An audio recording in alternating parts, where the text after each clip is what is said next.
Voici le Journal du Soir.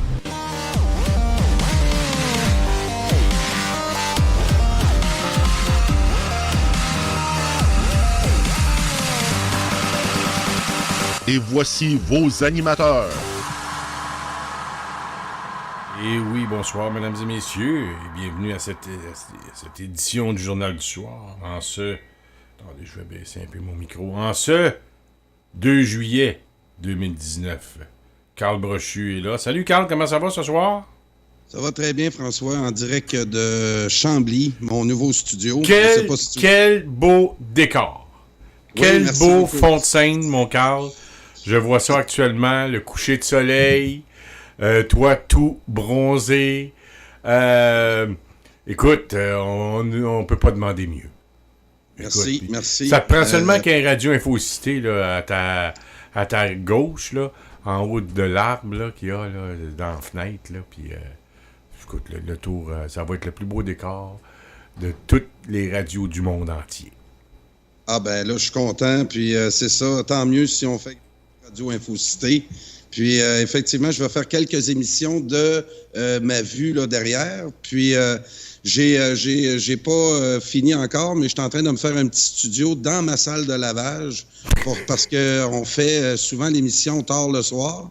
Puis si je veux pas déranger le reste du monde dans l'appartement, ben va falloir que c'est comme ça là, dans ma salle de lavage, une petite pièce de 5 par 10.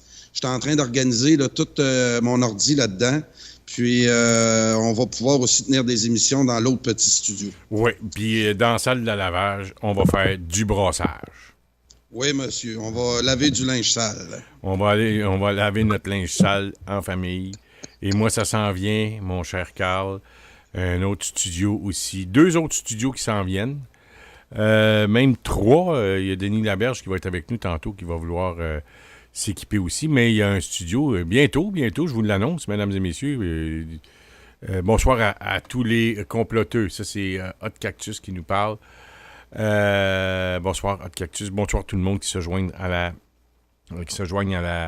au clavardage. On va vous lire, vous le savez. Nouvelle émission qui s'en vient bientôt, en direct de Saint-Ours. Saint-Ours sur le Richelieu. En compagnie de Mario Bastiani. Mario Bastiani qui est libraire. Et c'est là que s'est tenu beaucoup de conférences de Gilles Réaume avant qu'il nous quitte, ce cher Gilles. Et donc, il va nous faire une émission tout de suite après Céline Lebel, le lundi, de 20h à 21h, en direct de sa librairie à Saint-Ours. Et il y a un autre studio qui s'en vient aussi à Saint-Denis-sur-Richelieu. Donc, on va être équipé en Modus dans Montérégie. Absolument. Tout le monde déménage en Montérégie. C'est la place. Alors, ce soir à l'émission, François, j'ai écouté, il y a quelqu'un qui m'a parlé du phénomène des orangistes à travers l'histoire du Canada. Puis moi, je ne connaissais pas du tout le sujet. Et j'ai commencé à écouter une conférence qui a été donnée par quelqu'un à la Société Saint-Jean-Baptiste. Puis je suis en train d'écouter son vidéo. C'est qui? Le nom du...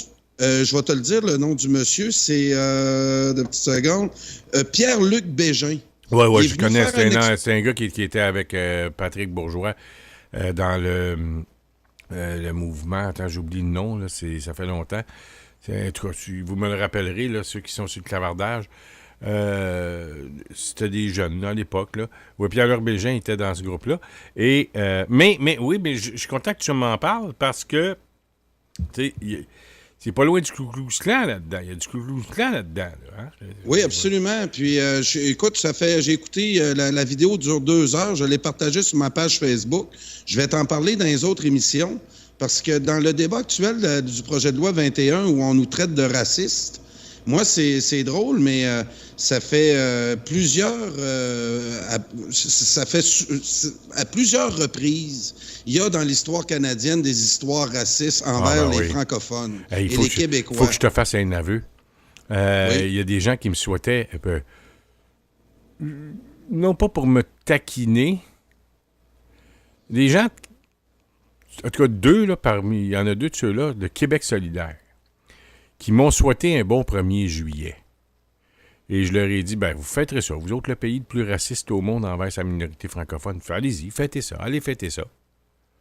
Hein? Donc, moi, je veux en connaître plus de ce Oui, Canada t'as raison. anglais raciste-là. Oui, parce que oui, je sais oui, qu'il oui, a oui, existé, oui, oui. puis qu'il existe encore. Ah, t'as raison. Puis on le voit ressortir dans le débat du projet de loi 21. Ah, ouais, ben on là. voit que le vieux fond anglo-saxon Il ressort. Oui, il ressort. Et moi, je ne connaissais pas le phénomène. Entre autres, là, j'ai écouté une partie de la vidéo où il disait, on s'explique mal pourquoi que à l'ouest de l'Ontario, ça soit pas plus francophone que ça. C'est les orangistes en font partie. On prenait un soin méticuleux de ne pas remettre de terre à des francophones venant du Québec. On aimait mieux donner des terres à des Ukrainiens ou à d'autres qui venaient de l'extérieur qu'à des Québécois. Parce que c'est une autre chose que j'ai appris dans mon histoire. De 1870 à 1930 environ, il y a 1 million de francophones qui vivaient au Québec, qui ont quitté vers les États-Unis. Oui. Et bizarrement, le Canada est en train de se peupler vers l'ouest, puis on n'a rien voulu savoir de cette gang-là. Donc, il y a un fond de racisme dans ce pays-là. Et c'est drôle de voir comment, nous, au Québec, on n'a jamais voulu jouer à la victime à ce niveau-là. Puis je pense que ça va nous rapporter, parce qu'on voit des minorités actuellement dans le projet de loi 21 qui essaient de jouer à la victime pour marquer des points dans l'opinion publique, et on voit que ça marche pas. Et les Québécois, je pense qu'ils ont assumé la défaite de la conquête, mais qu'on ait eu l'acte de Québec en 1774, où le roi d'Angleterre était pogné, que si on embarquait avec les Américains dans la guerre d'indépendance, le roi d'Angleterre perdait tout l'Amérique.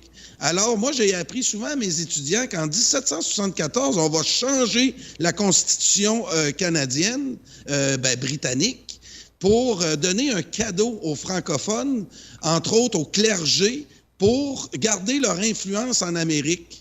Mais ça n'a pas duré longtemps. Par la suite, une fois que l'indépendance américaine s'est consumée, on a vite vu réapparaître le vieux fond anglo-saxon, le même qu'on voit apparaître en ce moment dans le projet de loi 21. Faut que tu deviennes un spécialiste des orangistes, Carl. Ah oui, je vais l'écouter comme il faut, puis ce Jean-Luc-là, je vais essayer d'y parler, parce que j'aimerais bien faire une émission là-dessus. C'est vraiment d'actualité. Pierre-Luc. Il s'appelle Pierre-Luc Bégin. OK, puis tu le connais en plus. Je l'ai rencontré une couple de fois. OK, parfait. Carl, mais il faut que tu deviennes un spécialiste des orangistes parce qu'il faut vraiment là, miser sur le racisme anglo-saxon des Canadiens vis-à-vis le peuple francophone québécois et aussi canadien. Parce que les Canadiens français là, qui vivent à l'extérieur du Québec, il faut toujours le rappeler qu'il y a eu des lois. Parce qu'il y en a un qui est venu hier chez moi. J'arrivais à Montréal, puis il y a quelqu'un qui cognait à la porte, puis il y avait un Français. Et puis, lui, il n'a pas l'air à prendre trop position, mais, tu sais, comment dirais-je, il disait que il avait l'air de bonne humeur parce que c'était la fête du Canada. Hey, tu es en train de me dire, toi, que tu vas fêter le Canada, le pays qui a été le plus raciste envers la seule envers la minorité, envers les minorités autochtones et francophones? Il dit quoi? Il dit oui. Raciste, c'est le pays le plus raciste au monde. Chaque province a eu une loi bannissant les écoles en français. Tu savais-tu ça? Il dit quoi? Pardon, qu'est-ce que tu dis? Il dit oui. Chaque province au Canada a eu sa loi pour bannir les écoles françaises. Puis ça, on parle pas des Autochtones. Ah oui? Ils ne savaient pas. Mais bon. Ils sont complètement... Écoute, on connaît à eux, peine ils notre ici, histoire. On peut lui, pas demander à un gars de l'extérieur. Même, il y a une grosse partie de la population française au Québec qui connaît pas le passé anglo-saxon. Puis on célèbre le Canada, mais vraiment dans une mythologie qui devient de plus en plus insupportable. Oui. Et Puis, écoute, je pense qu'on va se buter exactement sur les mêmes sujets que les nationalistes des années 60-70. Je pense que l'argumentaire indépendantiste est à refaire au complet. Ah, tout à fait. Oui. Regarde, on était bien trop polis. jusqu'à maintenant. Oui. On va y revenir, Carl, parce que j'ai quelque chose à... Et puis je pense que tu es prêt. Tu es comment je peux te dire, tu étais un peu mêlé à ça, mais en fait, tu vas comprendre rapidement. En fin de semaine à Granby, je pense, Oui. il y avait un tournoi de hockey. Oui. Et c'est Hugo Girard qui nous écrit « Salutations et bravo à l'équipe du Québec de hockey bottine, mais hockey... Deck hockey. deck hockey pour sa médaille d'or. 19 ans, je pense. Oui, les moins de 19 ans Moins ont de gagné 19 ans. en finale. Et justement, donc, ils sont les champions du monde. Oui. Et justement, jeudi, ben, comme primeur, on l'annonce, et tu organises quelque chose. Oui, écoutez, là, j'ai fait 2 téléphones dans la journée, soit au Isatis Sport à Saint-Hyacinthe ou soit à la Cage au Sport de Saint-Hyacinthe, parce que l'entraîneur d'équipe Québec des moins de 19 ans au deck hockey vient de Saint-Hyacinthe. Il a appelé certains de ses joueurs qui vont être sur place. C'est pas toute l'équipe qui va être là, malheureusement. Il y a des joueurs qui restent très loin, là, qui pourront pas être là. Mais je vais, par honneur, puis pour les féliciter de leur beau travail, je veux souligner la victoire d'équipe Québec à ce championnat international-là, puis de répéter le message, de montrer aux gens, on va remontrer, Jean-François, hein, la belle chose qu'il y a eu là, à toutes les fois qu'équipe Québec a gagné en fin de semaine, on mettait à la fin du match Jean du pays. Et si tu écoutes bien la vidéo de la victoire d'équipe Québec des moins de 19 ans en finale, on a le droit à la fin complètement à Jean du pays. On a une dizaine de petits gars avec 3-4 entraîneurs qui se tiennent chacun dans les bras puis qui chantent Jean du pays. C'est formidable. C'est ce que je veux voir répéter plusieurs fois par année. Puis ça n'enlève rien à nos amis du Canada. C'est juste de nous permettre d'exister. On ne demande pas là, la Lune. Puis, c'est ça, jeudi, on va faire une émission en direct de là-bas. J'ai bien hâte de participer. Puis, hey, écoute, les joueurs, là, c'est la première fois qu'ils passent en entrevue. Il y en a certains qui m'ont parlé. Ils ont dit, écoute, j'ai jamais vécu ça. Donc, en représentant le Québec, ça leur permet de vivre une expérience là, qu'ils vont se rappeler le restant de leur jour. Puis je peux te dire que l'équipe Canada, je me suis renseigné, Stéphane Allinger était là plusieurs fois pendant le tournoi. L'équipe Canada était essentiellement composée de joueurs québécois aussi. Donc, le message est très fort. Au deck hockey, il n'y a pas un endroit dans le monde où on joue au deck hockey comme au Québec. Nous, on jouait dans la rue avant. Toute notre génération, on a joué dans la rue. Tous les petits gars au Québec ont joué au hockey dans la rue. Puis maintenant, ils ont mis ça dans des terrains là, plus réglementés, puis sur une surface qui adhère mieux aux espadrilles. Donc, qui est plus sécuritaire surtout. Et le deck hockey, malheureusement, là, au tournoi, François, je vais te donner un petit secret, puis je vais en reparler jeudi avec l'entraîneur. On n'avait pas d'équipe Québec avant quelques semaines avant le tournoi. Mais compte tenu qu'il manquait des équipes, on a formé une équipe Québec à la dernière minute. Donc, c'est pour te dire que l'importance d'une fondation comme la Fondation Équipe Québec, qui s'est mis le nez là-dedans, puis qui a encouragé, là, puis là, nous autres, on va, cet entraîneur-là, on veut l'interviewer, on veut le féliciter, on veut rendre cet événement-là encore plus connu. Puis c'est pourquoi j'y vais jeudi. Donc, c'est une émission spéciale de 19h30 à 21h. 21h. C'est ça. Donc, avec Équipe Québec. 21h, 21h30, parce qu'il va y avoir encore du sport jeudi. On va poursuivre, nous deux. Oui. Toi, tu vas rester, je pense, soit à la Cage au Sport ou à l'autre endroit. Oui. Rappelle-moi. Isatis Sport, c'est l'endroit où il y a un aréna, il y a un bar en haut. Mm-hmm. Donc, j'ai téléphoné aux deux, j'attends des réponses. Le premier qui va m'appeler, c'est lui qui va l'avoir. Puis, c'est ça, on va être là. Et par la suite, on va recevoir, puis notre chroniqueuse de course de chevaux, Cassandra Lecourt, qui va être avec nous jeudi soir. Imagine-toi, mon Carl, que sa jument, Esprit d'équipe, elle s'appelle Esprit d'équipe, vient de remporter rien de moins qu'une 5e première position à l'hippodrome de Trois-Rivières. C'est quasiment du jamais vu. Et c'est le cheval à Cassandra. Imagine-toi, c'est notre chroniqueuse du sport équestre, puis elle vient d'en gagner 5 en ligne. Mais ça n'a pas de bon sens. Écoute bien, là, ça n'a pas de sens. Puis là, écoute, on va y parler, puis toi, tu connais un peu plus les chevaux que moi. Tu connais un peu ça, mais tu sais, je suis encore néophyte là-dedans, dans ce domaine-là, puis j'en apprends tous les jours, comme bien du monde. Puis j'invite les gens à aller aux courses à Trois-Rivières. J'ai pas pu y aller le 23 juin à Coupe-Benneux parce que j'étais pris. Mais bon, j'invite les gens à y aller parce que c'est tout un spectacle. Mais là, son cheval, sa jument, esprit d'équipe, elle, puis elle va nous en parler jeudi, elle partait toujours, quand la barrière s'ouvrait, elle partait comme une Formule 1. Tu comprends? Bang! Puis elle partait première, puis ben, elle était dans les premières, puis elle lâchait pas, puis elle gagnait la course. Elle a gagné 4 courses comme ça. Là, cette semaine, la semaine dernière, ils ont décidé de changer de stratégie, de se mettre dans le peloton pour voir comment est-ce que sa jument sortirait du peloton pour essayer de gagner.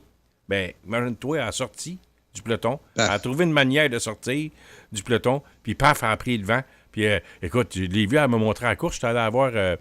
à son écurie dimanche, ouais. Puis elle avait enregistré ça sur son téléphone, la course. Puis je pense qu'elle pourrait peut-être nous la montrer jeudi. Mais c'est terrible, là. Elle sort du peloton, là, puis elle part comme une gazelle. Pff, elle lâche plus, puis elle a gagné, là, écoute. Mais là, elle me disait que les courses les plus, disons, les plus difficiles s'en viennent. Fait qu'on va jaser tout ça avec Cassandra Lecourt jeudi soir, ça va être intéressant. Puis elle est bien fière de sa jument, puis elle nous l'a dit la dernière fois, Carl, tu te souviens, elle veut que ses chevaux aient des noms québécois. Parce qu'elle est fière de sa nation, puis elle est fière de... Bon, fait que elle va être avec nous. Carl, j'ai quelques commentaires justement de ce que tu parlais tantôt, les orangistes. Donc, n'oubliez pas, mesdames et messieurs, jeudi, l'équipe, la championne du mondial, les champions du monde au hockey bottine ou deck hockey. C'est deck hockey. Hockey bottine, c'est le hockey qui se pratique sur la glace en bottine, tandis que le deck hockey, là, c'est l'été sur une surface en plastique. Puis l'autre chose qu'on a appris, puis on va en reparler, on n'était pas supposé d'avoir une équipe Québec au tournoi international qui va avoir lieu aux îles Turquoises dans quelques mois. Puis finalement, avec cette victoire-là, puis Stéphane Hallinger qui tient beaucoup, là, on essaie là, de ne pas s'en faire passer une vite. Là, on veut absolument qu'une équipe Québec aille aux îles Turquoises. Ouais, mais il faut trouver le financement, j'imagine. Le financement, puis on va... la Fondation Équipe Québec est prête là, à faire des démarches là-dessus aussi. Mais c'est qu'il faut avoir du monde qui s'en occupe. Oui, puis le deck hockey, là, c'est pas une fédération. Il n'y a pas de fédération québécoise de deck hockey. Donc, c'est tous des petits groupes là, qui dirigent chacune de leurs régions. Puis il y a l'équipe de Burroughs et de M. Éric Ducharme qui semble avoir un petit peu plus d'influence à travers le deck hockey mondial. Et c'est surtout Alex Burroughs et M. Ducharme qu'on essaie de sensibiliser là, constamment à l'importance d'avoir des équipes du Québec dans des tournois internationaux de deck hockey. Est-ce qu'ils sont réceptifs? Oui, mais en même temps, je te rappelle, dans l'équipe des moins de 19 ans, on a pensé au début, même si c'est composé essentiellement de Québécois, de composer une équipe Canada avec ces joueurs-là et non pas une équipe Québec. Donc, ça prend des gars comme Stéphane Hallinger, des fondations, pour sensibiliser les gens à dire « Wow, attends un peu, on est une nation ». Puis on a le droit de participer, puis ça va permettre aussi à ton deck hockey de faire beaucoup plus d'argent. Parce que la finale là, qui a eu lieu entre le Canada puis le Québec, ça a attiré beaucoup de téléspectateurs. Écoute, quand Stéphane a mis la vidéo du match sur le site de la Fondation, en l'espace de quelques heures, on était vu de plus de 10 000 personnes. Ah, oui. Donc, l'intérêt là, des équipes Québec est là. Puis on donne une chance à Mme Isabelle Charret de se reprendre. Même si elle va faire de la peine à ses petits amis d'Équipe Canada puis d'Olympique Canada, parce qu'elle s'est tissé des liens. Inévitablement, quand tu vas dans des compétitions olympiques canadiennes, puis tu es un Québécois, puis tu participes à la propagande canadienne, c'est sûr qu'ils vont te trouver beau, puis fin, puis belle. Puis que tu vas te faire des amitiés là que tu ne voudras pas heurter. Puis je pense que Mme Charest, elle a été prise un peu avec ça. Donc, il faut juste lui réexpliquer que ça n'enlève rien à son beau Canada. Oui, souvent, Carl, il faut que ça devienne... C'est vrai qu'elle a été... Je pense qu'elle a été chef d'équipe Canada dans des compétitions olympiques ou internationales. Oui, c'est ça. Ouais. Mais il faut que ça vienne d'eux. Hein. Souvent, les politiciens, il faut que ça vienne d'eux. Oui. Pour que ça soit reconnu. C'est un peu important. Justement, parlant de ça, de parler de Pauline Marois qui prend le mérite. Je vais t'en reparler un peu plus tard. Tu as fait raison. Donc, il faut financer cette équipe qui va représenter le Québec aux îles Turquoises. Et parce que ça prend de l'argent, parce que faut payer l'hébergement de l'équipe. L'hébergement, les équipements, le voyage. Ensuite de ça, les habits, des costumes, les habits de notre équipe nationale, etc. Là. Il y a beaucoup. On parle de... Combien est-ce qu'ils sont de joueurs? Là, c'est un tournoi 3 contre 3. Au deck hockey, des fois, tu as des tournois 4 contre 4. Ça dépend tout le temps des formules qu'adoptent les tournois. Okay. Là, on a gagné les moins de 19 ans 3 contre 3. En supplémentaire contre le Canada, 6-5. Donc, ça serait une équipe de 6-7 personnes environ, là? Oui, souvent, là, c'est ça, ils en descendent 7-8. Puis pourquoi ils font ça aux îles Turquoises? Ben, c'est que les gens payés pour aller, mettons, à un endroit moins populaire, ben ça attire moins les équipes parce que les joueurs, souvent, le payent de leur poche. Donc, souvent, cette année-là, ils vont aller dans le sud à cet endroit-là, puis en jouant au hockey, ils vont aussi prendre leurs vacances. Donc, parce que ici, en région de Québec, dans tout le Québec, si on fait des tournois de deck hockey de niveau international, puis on invite le Québec, puis le Canada, puis les États-Unis, bien déjà là, on s'assure une rentabilité de notre tournoi. Puis juste le Canada puis les États-Unis, bien, il manque de quoi au Québec. Aussitôt qu'ils mettent des équipes Québec, ça attire l'attention, puis ça fait du nouveau. On se souvient du tournoi junior, quand le Canada est venu jouer au Centre Bell. Il n'y avait pas personne. Oui. Hein, t'en souviens de ça? Oui, ça ne suscite pas l'intérêt. Moi, que Joe Sakic compte un but pour Équipe Canada, puis il reste à 6 heures d'avion de chez nous, je risque de jamais le croiser au supermarché pour le féliciter. Mais que 20 Québécois jouent au hockey puis gagnent une coupe à quelque part, c'est sûr qu'il y en a un qui va venir de Chambly que je vais pouvoir, à un moment donné, croiser puis dire « Hé, maudit que tu m'as mis fier. Toi, ton but, là, je vais m'en rappeler le restant de mes jours. » Fait que là, le gars reçoit ça, il est super content. Ben, voyons donc. Puis en plus, il a représenté le Québec. Puis imaginez, de la façon qu'on aime le hockey, on se contente de 1 ou 2 joueurs par équipe Canada dans toutes les compétitions. Voyons, soyons un peu plus fiers de notre amour de ce sport-là, puis exigeons d'avoir nos équipes. Ah, écoute,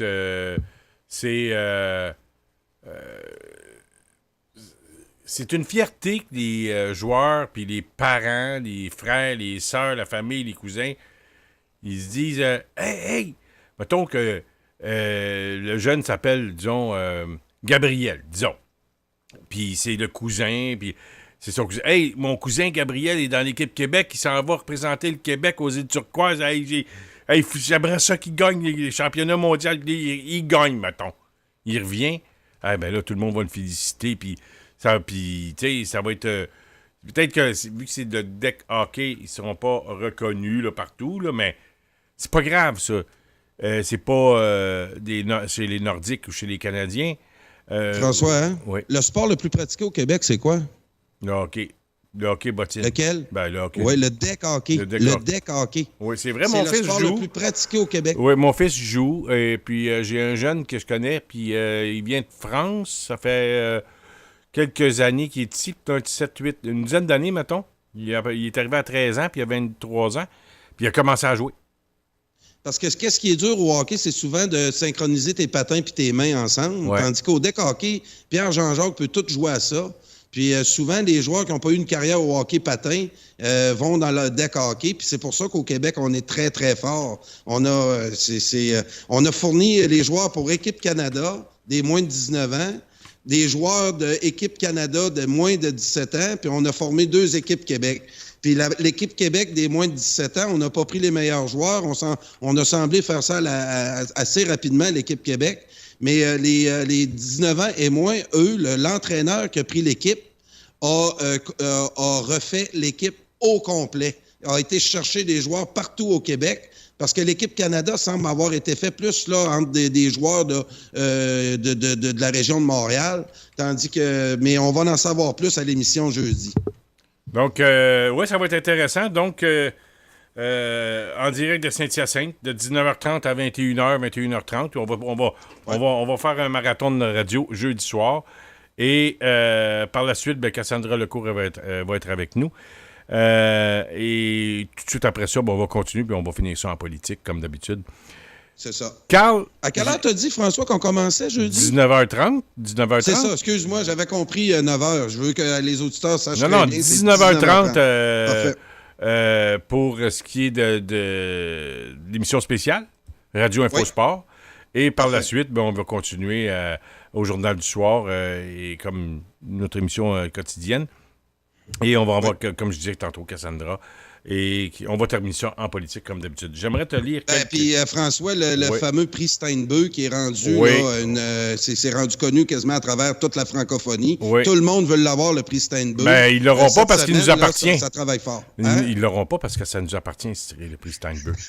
Oui, c'est vrai. Quelques commentaires. Parlant des orangistes, il y a Linda Delage qui nous demande est-ce que c'est un club du genre franc-maçon? Je pense que oui.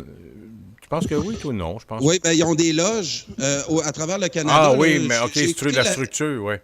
Oui, ils ont des loges. Puis ce qu'on apprend, là, c'est qu'à la conquête en 1760, les orangistes, là, ça vient d'un nom d'un roi, là, Guillaume d'Orange. Il s'est battu avec des catholiques, puis il a gagné en Irlande. Puis là, il commençait à avoir... Il s'est fait la main sur les Irlandais. Puis, en Amérique du Nord, il y avait une colonie française aussi, là, qui venait d'être conquise par les Anglais. Et c'est les Wayne Gretzky orangistes de là-bas, il y en a certains là, qui ont déménagé l'idée au Canada. Et la colonisation canadienne par la suite s'est faite en grande partie sous leur direction. Mm-hmm. Et quand on regarde l'attitude, on apprend entre autres que John A. Macdonald était un orangiste. Il nous sort toutes sortes de noms là, à travers l'histoire, mais John A. Macdonald, que Mélanie Joly nous a déjà dit que c'était un grand Canadien. Moi là, j'aimerais bien avoir Mélanie Joly 5 minutes, puis lui poser la question sérieusement si elle connaît John A. Macdonald ou c'est seulement que ses attachés politiques qui ont dit de dire ça. Est-ce qu'elle croit vraiment que John A. Macdonald est un grand Canadien pour la communauté qu'elle représente, c'est-à-dire les Québécois?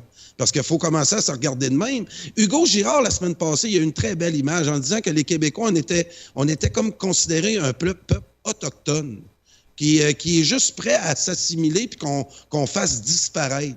L'attitude du Canada anglais, là, est vraiment... Puis quand on apprend sur les orangistes, bien là, on commence à comprendre l'origine de ce phénomène-là. Et là, on sent là, que c'est vraiment ancré dans la mentalité canadienne-anglaise. Puis, essayez pas de nous faire à croire. Puis, ils nous l'ont dit de toute façon en 82 que le Canada, c'était pas un pays biculturel, c'est un pays multiculturel où l'anglais est la langue de communication. C'est ça qu'ils veulent arriver à faire, puis de nous folkloriser. Alors, c'est à ça qu'il faut résister. Puis, à travers notre histoire, il y a l'hiver québécois qui nous a aidés. Il y a notre langue aussi. Ceux-là Maxime Bernier qui s'inquiète de son identité canadienne, sachez, M. Bernier, que si vous tenez beaucoup à votre culture française, elle est tellement unique en Amérique et tellement difficile à apprendre que c'est sûr que ceux qui restent ici au Québec, c'est vraiment des gens qui nous aiment. Aimer l'hiver québécois, il faut vraiment, comme Ever Ricardo Figueras, la première chose qu'il a faite en arrivant de Cuba ici au Québec, c'est d'aller skier.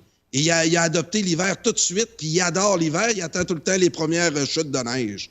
Donc, il faut cultiver ça, notre différence, puis arrêter de voir que c'est un défaut, puis d'arrêter de croire aussi la mentalité anglo-saxonne qui a essayé de nous faire croire que notre culture française, notre langue et notre religion ont fait de nous, c'est pour ça qu'on a été des porteurs d'eau.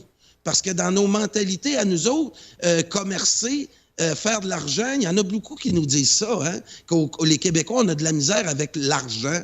Ben, moi, je suis pas d'accord avec ça. Je pense que les Anglo-Saxons, la couronne britannique, nous a tenus très loin du monde des affaires. Puis on nous a laissé les restants. C'est nous autres qui avons bûché le bois pour les Anglais. Les Anglais nous ont dit du bois, on en a pour toujours. Ils ont réussi à nous le faire disparaître dans l'ensemble de la vallée du Saint-Laurent. Puis là, la culture française aujourd'hui, avec ce qu'ils font avec l'immigration, c'est un autre outil, ça, qu'on apprend des orangistes qui utilisaient l'immigration pour nous noyer, pour vraiment nous tasser. Ils ont préféré des Ukrainiens à des agriculteurs ukrainiens aux agriculteurs québécois français pour peupler l'Ouest canadien. C'est illogique, ça aussi. Donc, c'est très bizarre de voir qu'il y a encore des gens qui sont mystifiés par le Canada, puis qui veulent rien entendre des nouvelles arguments qu'on a à leur dire. Ils veulent rien savoir. Il y a mieux mourir dans le mensonge que d'essayer de fouiller dans leur histoire puis de voir que ce qu'on nous dit du Canada, c'est pas vrai. Le Canada n'a jamais travaillé pour nous. On va-tu comprendre ça? Puis là, puis c'est ça. Écoute, il n'y a pas juste toi puis moi qui a essayé ça, François. René Lévesque l'a essayé, Pierre Bourgault, plein d'autres l'essayent. Puis il y en a encore toujours une masse. Dimanche, j'étais au IKEA, François. Et j'ai vu plusieurs minorités visibles là, avec une madame qui... ils nous aiment pas actuellement. Le projet de loi 21, là, les fait adhérer beaucoup au Canada. Ben oui. J'ai vu une petite fille avec des antennes du drapeau du Canada. Puis, ils étaient très fiers, les nouveaux arrivants que j'ai vus chez IKEA, porter l'emblème du Canada. J'aimerais donc leur parler à ces gens-là.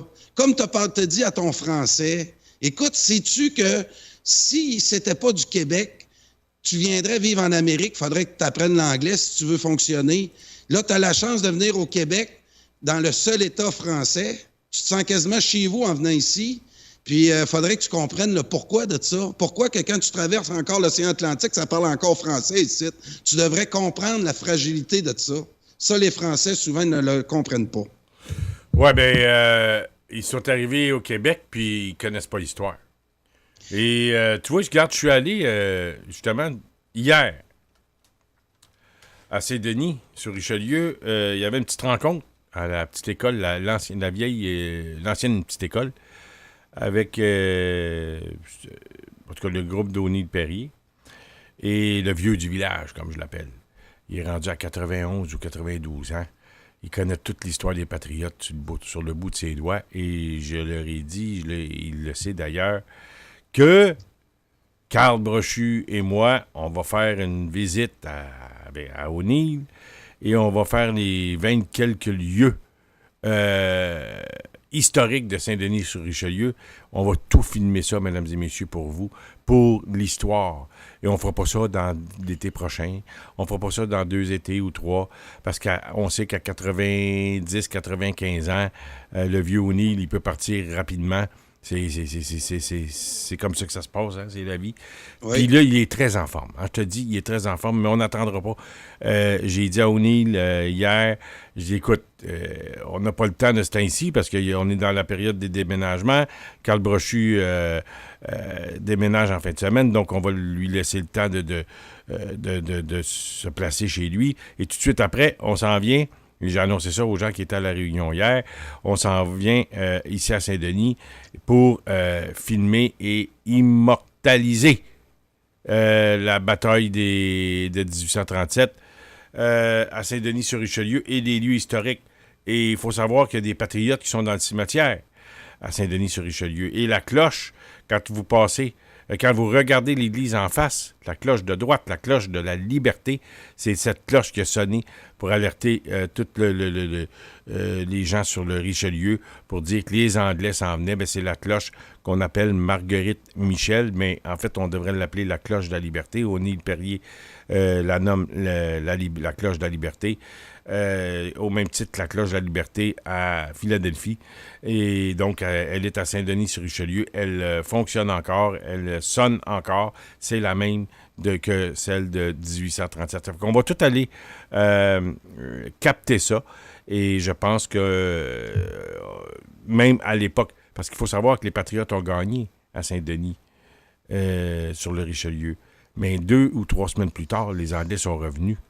Et là, les Patriotes n'étaient pas assez préparés. Ils ont tout brûlé, les maisons, puis dans le village, les fermes, les maisons, ils ont tout brûlé, ces écœurants-là. Fait que, puis il n'y avait pas de pitié.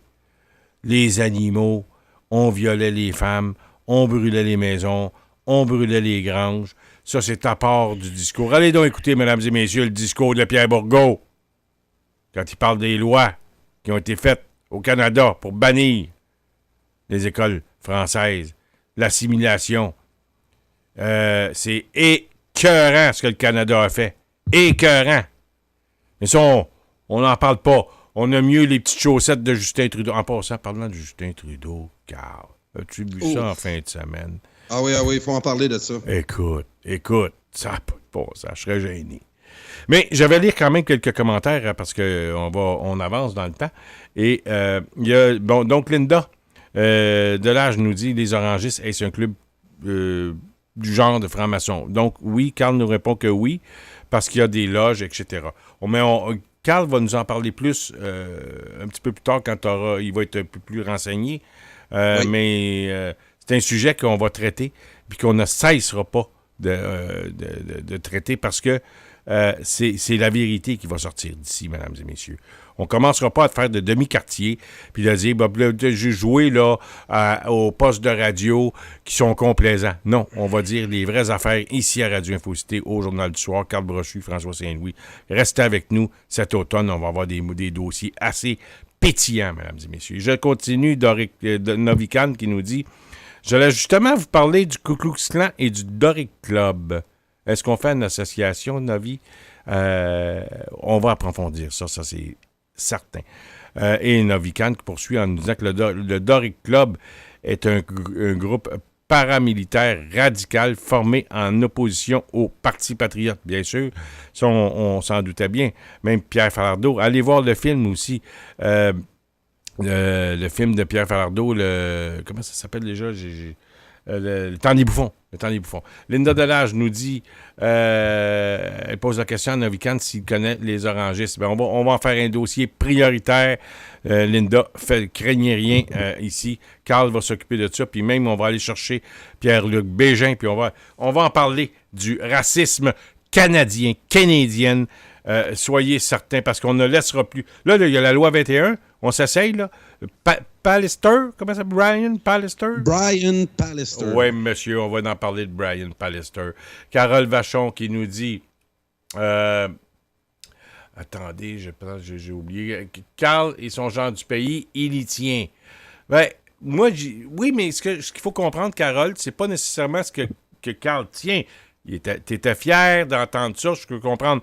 Moi, je pense pas, puis je suis un peu d'accord avec Yvon Gay qui nous dit que les gens du pays, c'est pas nécessairement un hymne national, mais dans les circonstances, on fait avec ce qu'on a. Qu'est-ce que vous voulez que je vous dise? C'est comme ça, puis on peut pas se mettre à chialer puis à critiquer. Là. Les jeunes, c'est venu d'eux, c'est instinctif. Quand ça vient de l'instinct, ça veut peut-être dire que c'est ça, notre hymne national.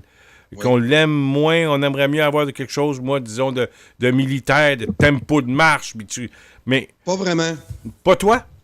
Non, moi, j'exige pas que mon hymne national soit militaire. Puis, Moi, qu'on parle d'amour. j'aimerais ça. Mais, oh, d'amour, lâche-moi avec tes amours, toi. Puis, Moi, j'aime ça qu'on parle d'amour. non, Caroline, ouais. on- Pourquoi c'est... Arrête donc de... Parce qu'on passe tout le temps pour des fifis. Quand on parle d'amour. Ça m'a jamais dérangé, François. C'est comment je pourrais te dire, c'est des petites attaques. Mais moi, je la trouvais originale, Jean du Pays, justement, parce qu'elle parlait d'amour. Puis quand t'as toutes les autres hymnes nationales qui c'est plus militaire, puis moi, je... Va en guerre en Québec, disant Jean du Pays, on va parler d'amour. Va en guerre là même. Tu vois que... faut que tu aies une pièce musicale qui quand t'as fini, là, ben là, tu vas aller te battre là, comme un débile mental. Bon, en tout cas, il y en a un qui s'est disqualifié. Hein. Tu sais qu'on avait approché dans le temps, M. Parizeau avait approché Dan Bigra pour écrire notre hymne national. Puis avec sa sortie la semaine passée sur Dominique Anglade, moi, en tout cas, c'est pas lui qui va composer mon hymne national. Hey, Carl, Puis, peut-être pour composer la musique, mais pour chanter, non. S'il te plaît, là, non. Dan Bigra, il sait pas chanter. Regarde, écoute bien, là. On parle Dan Bigra à Mario Pelcha. Le choix est bien facile à faire. Là. Bon. En tout cas. Marc Gélina. Marc Gélina, c'est une belle pièce musicale. Oui, Claudine Lépine nous le fait. Mais il faudrait que ça soit refait avec une technologie d'aujourd'hui. Parce qu'il ne faut pas oublier que le Cochon Bang, c'était en 1968-69 dans ce coin-là. Donc, ça fait environ 50 ans. Une cinquantaine d'années. Donc, on était avec la technologie du temps. L'autre jour, quand j'en ai marre traiter François de Saint-Louis de fasciste à cause qu'il est pour la loi 21, pas fort. Ouf. Pierre-Yves, c'est le commentaire de Pierre-Yves Dubreuil. Mais j'haïrais pas, Carl, que tu sois capable de nous leur avoir une bonne soirée. Je pense que je me payerais une traite. Tu comprends? Ben écoute, moi je suis très ouvert à ça. Moi, des débats, puis qu'on soit pas tous d'accord sur les mêmes sujets, puis que moi je suis pour ça. Puis si tu me le demandes, c'est sûr que je vais le réinviter parce que J'en ai marre est un bel exemple de l'anglophilie qui mène du colonisé, tu sais, du Québécois colonisé, pro-américain, anti-français. Il aimerait bien ça, lui, qu'il aille aux États-Unis. Moi, il pose la question, mais qu'il aille aux États-Unis, là, puis que là, il n'y a pas d'assurance, puis là, qu'il faut qu'il coupe 3 doigts, puis qu'il aille à l'hôpital, puis ça va coûter 100 000. J'aimerais bien ça, moi, qu'il aille aux États-Unis. Oui, tu en as parlé dans l'histoire de doigts, je m'en rappelle à l'émission, mais écoute... Il se cache la face sur ses vidéos, c'est ce que Linda nous dit, il se met de côté, on dirait qu'il a peur de nous montrer son visage au complet. On va lui dire la prochaine fois, tourne ta face de bord pour qu'on te reconnaisse. Pour qu'on te... Ah non, ben là, ça, je pense qu'il n'a pas peur de sa face, là. Puis, moi, j'ai eu la chance de le rencontrer en personne. Je l'ai côtoyé à 2-3 reprises. Puis, c'est un gars qui cherche aussi, comme je t'ai dit, la ligne choc. Bon. C'est surtout ça qui l'anime. Ben, tu vas voir que ce soir-là, il va y avoir l'événement choc. Oui, puis parce que Carole Vachon qui l'actualité du Québec, il la suit très peu. Oh, ben, il suit surtout l'actualité américaine. Ben, oui. Puis quand il émet des commentaires sur l'actualité québécoise, souvent, il en parlera pas longtemps parce que tu connais pas ça. Pas entendu la nouvelle. Il connaît pas ça. Il est anti-québécois. C'est un anti-québécois. En tout cas, Carole Vachon nous dit, il me semble qu'il y a d'autres personnes à inviter que j'en ai marre. Vous avez raison, Carole. Mais le choc des idées, parfois, ça vaut à peine. Ça vaut à peine de les confronter, ces gens-là, de leur dire qu'ils sont colonisés jusqu'à la moelle. Un moment donné, c'est assez. Un autre colonisé que j'aimerais recevoir, c'est François Lambert, l'homme d'affaires. Je l'ai invité. Quand il a sorti son post sur Twitter que le Jason Kenney nous avait menacé de couper la péréquation si on n'acceptait pas leur gazéoduc, François Lambert a sorti en public, il s'est même pas gêné pour dire qu'il faudrait écouter l'Alberta parce que s'ils mettent à exécution leur menace, le Québec va quasiment faire faillite à l'entendre parler. Puis donc, les hommes d'affaires. Moi, François, là, je pourrais t'en proposer un autre. Moi, mais je te le présenterai pas tout de suite. Un homme d'affaires ultra colonisé qui, lui... le français, pour lui, il y a beaucoup d'hommes d'affaires qui voient le français comme un obstacle à leur bénéfice. Puis ils comprennent pas du tout le levier c'est un levier, notre culture. Au lieu de se buter à traduire, et notre spécificité est reconnue à travers le monde. Il y a des gens qui viennent nous voir pour notre spécificité. Il y a des gens qui viennent nous visiter à Québec au lieu de Montréal, parce que Québec est plus francophone. Tu as l'air vraiment d'être en France quand tu es à Québec. Mais quand tu es sur la rue Sainte-Catherine, ben la rue Sainte-Catherine ou ben la rue à Toronto, je me rappelle plus de son nom, ou ben la rue populaire là à New York, il y a plus grande différence. Donc, quelqu'un qui veut de quoi d'exotique, il va à Québec. Donc, puis faut aussi dire aux gens de Québec, arrêtez de croire que vous auriez encore plus de touristes si vous étiez encore plus anglais. Ça là vraiment pas, c'est vraiment pas le but d'un touriste qui vient au Québec. Sinon, il va aller à Toronto. Il faut vraiment là, réapprendre à aimer notre spécificité en Amérique. Parce que depuis 25 ans, là, le fédéral, là, ils ont pas été avec le dos de la cuillère. Là. On a passé proche de gagner en 95, puis on dit jamais plus, ça va se reproduire. Puis, écoute, ils ont pris les commandites, ils ont mis des drapeaux mur à mur, partout. Rappelle-toi à Ronde, le genre de funiculaire là, qui monte, là, puis qui redescend. Là. T'avais l'enseigne du Canada là-dessus. Toutes les fêtes. Moi, je m'en rappelle, j'étais président de la Société nationale des Québécois de Chaudière-Appalaches. Puis, toutes les fêtes du Canada étaient financées par la suite pour qu'on célèbre le Canada, une fête que les gens n'ont jamais bien célébrée au Québec. Puis, moi, j'ai posté une photo ce matin du défilé de la Fête du Canada à Montréal, où on voit Mélanie Joly puis Mme Andropoulos, cette grecque de deuxième génération qui casse son français et parle surtout anglais. Et elle a vraiment collé sur le message que les Québécois, on était des racistes et des xénophobes. Faut pas leur reprocher aux nouveaux arrivants comme Mme Andropoulos de croire ça. Parce que toute l'information qui est autour d'eux, les nouveaux arrivants, c'est vraiment dans le but de casser le nationalisme québécois. Je suis en train d'écouter les orangistes, là, l'origine des orangistes au Canada, puis j'entends les échos de... plus j'écoute la vidéo, là, plus je suis en train de comprendre pourquoi qu'aujourd'hui on est pogné. Il y a pogné avec cette problématique-là où on pense que le Canada a vraiment été la source de notre succès au Québec. Ça a été complètement le contraire. C'est nous qui les avons commandités, c'est nous qui les avons... quand ils sont arrivés ici, ils savaient même pas comment vivre sur le territoire. Les soldats de la conquête de 1759 à Québec, qui avaient tout brûlé, là, comme ceux des patriotes là, que tu m'expliquais à Saint-Denis, les Anglais, ils aimaient ça tout brûler. Ils ont tout brûlé en s'en venant à Québec, toutes les fermes dans la vallée du Saint-Laurent. Puis quand ils ont réussi à conquérir Québec, qui était milieu septembre, début septembre, l'hiver est arrivé assez rapidement, puis ça a joué contre eux autres. Il y en a une gang qui ont passé proche de crever de faim, puis qui ne savaient pas vivre en hiver. C'est nous, ceux qui nous ont conquis, c'est nous autres qui les a aidés à survivre. On aurait dû les laisser crever de froid, tabarnouche. Mais non, on est généreux de même au Québec. C'est ça. Mais le mouvement orangiste, Carl, c'est Yvon Gay qui m'envoie cette info. Dès ses débuts et jusqu'aux alentours de 1940, l'Ordre orangiste, le Canadien, jouera un rôle très important dans la vie politique et religieuse. Ah oui? Plusieurs premiers ministres canadiens, en commençant par Johnny MacDonald, entraîneront des lois et des liens étroits avec les orangistes.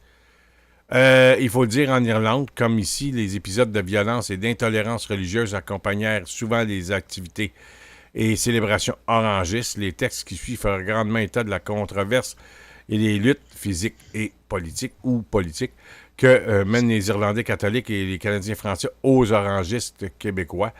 À partir de la fondation de la Grande Orange Lodge of Eastern Canada 1849, le mouvement orangiste a été si important au Canada et a exercé une telle influence sur la vie sociale et politique canadienne qu'il s'est retrouvé impliqué au cœur du conflit qui ont bouleversé l'histoire et l'Amérique du Nord britannique. Des rébellions de 1837-38 au débat plus contemporain de l'unité nationale, en passant par les raids fenians de 1866, les rébellions métisses de 1870 et 1885, la guerre des Boers, les deux guerres mondiales, etc., etc., etc. Le mouvement orangiste a joué un rôle de premier plan et a eu une influence considérable, notamment, c'est en grande partie à son action que l'on doit toutes, ouais, écoute-la bien celle-là, que c'est à son action que l'on doit toutes ces lois canadiennes anglaises, c'est le règlement 17 en Ontario, le plus célèbre, pour interdire l'éducation en français au Canada. Imagine-toi. Et puis ça continue.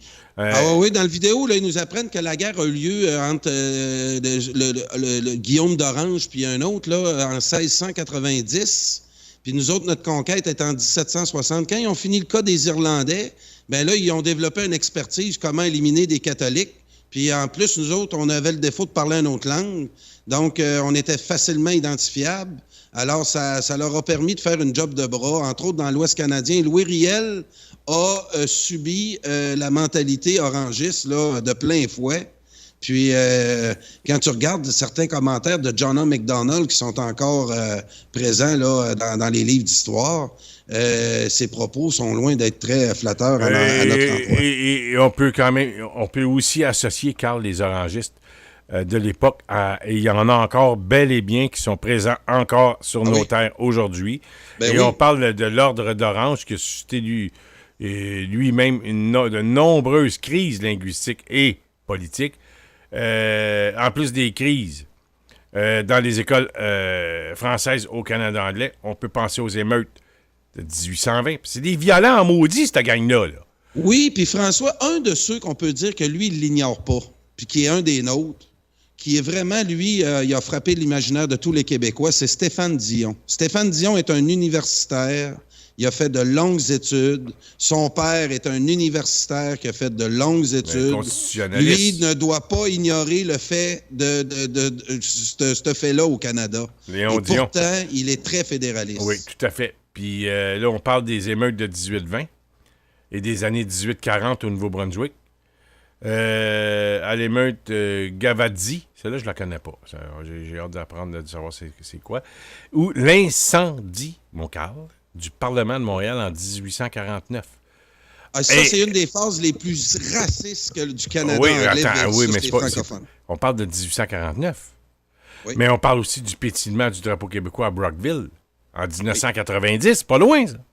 Oui. Pour ne nommer que quelques crises politiques pour lesquelles le mouvement orangiste ne sera pas seulement qu'un acteur, mais bien le provocateur et le principal moteur. Donc, sont là depuis fort longtemps et sont présents encore aujourd'hui.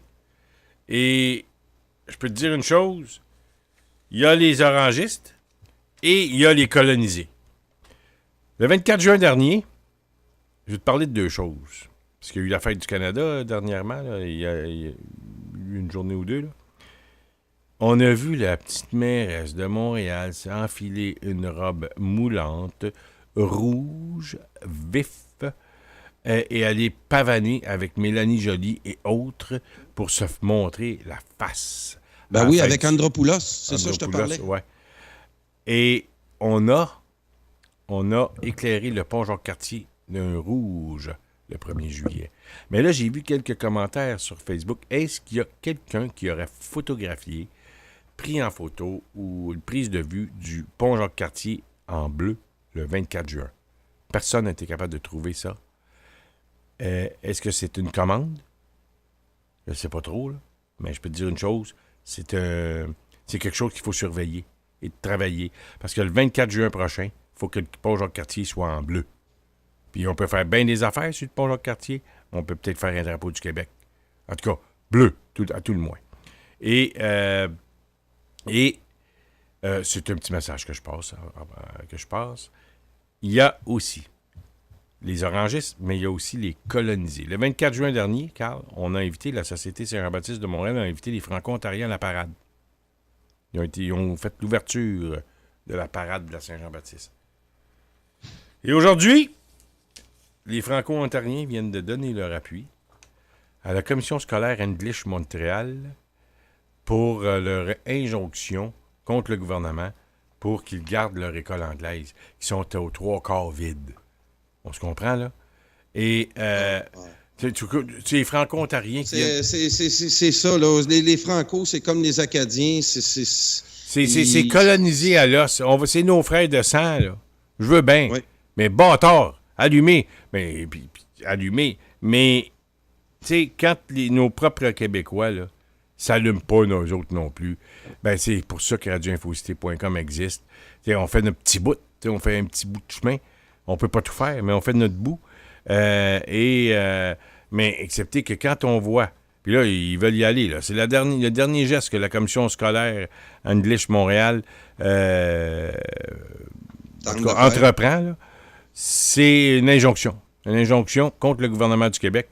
Mais je pense et je demande, encore une fois, au ministre Jean-François Roberge, ministre de l'Éducation, de ne pas lâcher et de ne pas se laisser faire et d'y aller de l'avant. Parce que François, hein? Oui. Un autre clause dérogatoire. Moi, là, je ne reprocherai jamais à François Legault de faire 70 clauses. Moi non plus. Non, il peut y aller là, sur tous ses projets de loi pendant les 3 ans. C'est surtout en cette matière-là, là, où on a vraiment une minorité anglaise qui est majoritaire. Là. On a de la musique anglaise partout. Et de l'anglais, là, on en a partout. Puis on a des colonisés qui disent qu'on devrait en avoir encore plus. Mais j'aime pas traiter ces gens-là de colonisés. Pour moi, un colonisé, c'est Carl, arrête encore une fois de faire ton hymne national, là, genre du pays, de l'amour, là. Non, ils sont colonisés à l'os, puis moi, non. À un moment donné, il faut taper les chats et chats. C'est ce que je te dis. Oui, mais si tu le mets dans le coin et tu lui dis que c'est un colonisé, il va être dur à convaincre après ça pour revenir de notre bord. Mais effectivement, il y en a, là... Il est de l'autre bord, il prend pour des Anglais. Ah oui, c'est ça. Puis c'est difficilement rattrapable. Ça, t'auras beau à leur donner des arguments historiques. Là, ils vont dire que c'est du passé. Bonasse, c'est ton côté bonasse, là, puis québécois, le bonasse, encore une fois. Puis c'est pas un reproche que je te fais. Même Pierre Falardeau, dans une de ses déclarations, nous traitait de colonisés. Et il se traitait aussi... C'est très difficile de se départir de ce colonialisme britannique. C'est un peu comme des anglicismes qu'on a mis dans notre langue. Oui, mais François, c'est parce que aussi c'est secret, ces mouvements-là. Les Anglais ne l'ont pas fait. John A. MacDonald a dit oui, les chiens de Québec, les francophones ou québécois auront beau à japper comme ils voudront, on va prendre Louis Riel. Ouais. Mais c'est fait en secret. Puis moi, j'ai travaillé cet hiver avec des Kurdes. Puis ils m'ont conté que là-bas, tu sais que les Kurdes là, sont divisés essentiellement en 4 groupes hein, dans leur région. Ils n'ont pas de pays, ils sont divisés entre la Syrie, l'Irak, puis dans tous ces coins-là. Je ne les sais pas trop les 4 groupes, là. Mais il me contait là, que lui, là, les gens, là, pour avoir le contrôle de ces tribus-là ou de ces groupes-là, t'as des gens là, qui allaient voir, puis ils disaient, OK, c'est ce groupe-là qui vous a tué tel. Puis il allait voir de l'autre bord, puis il réussissait à les mettre un contre l'autre, puis dans un gros mensonge. Et c'est ça l'histoire canadienne, la version du Canada anglais, ou celle qu'on veut nous faire avaler chez Québec solidaire et tous les multiculturalistes qui essaient de refaire l'histoire. Ils veulent nous faire oublier là, tout ce passé raciste-là du Canada. Et c'est pour ça aussi que quand on voit Mélanie Joly qui défend toute l'ouverture au monde, puis elle a donc bien l'air ouverte, cette fille-là.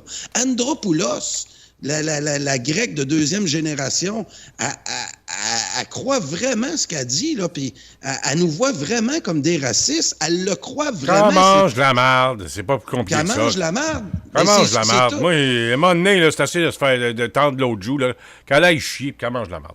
Elle veut nous traiter de raciste, ben, quand mange de la merde, elle se prend pour qui? À part de son pays, peu importe son pays, ça vient de site, puis ça vient de faire la leçon. Hey! Un instant.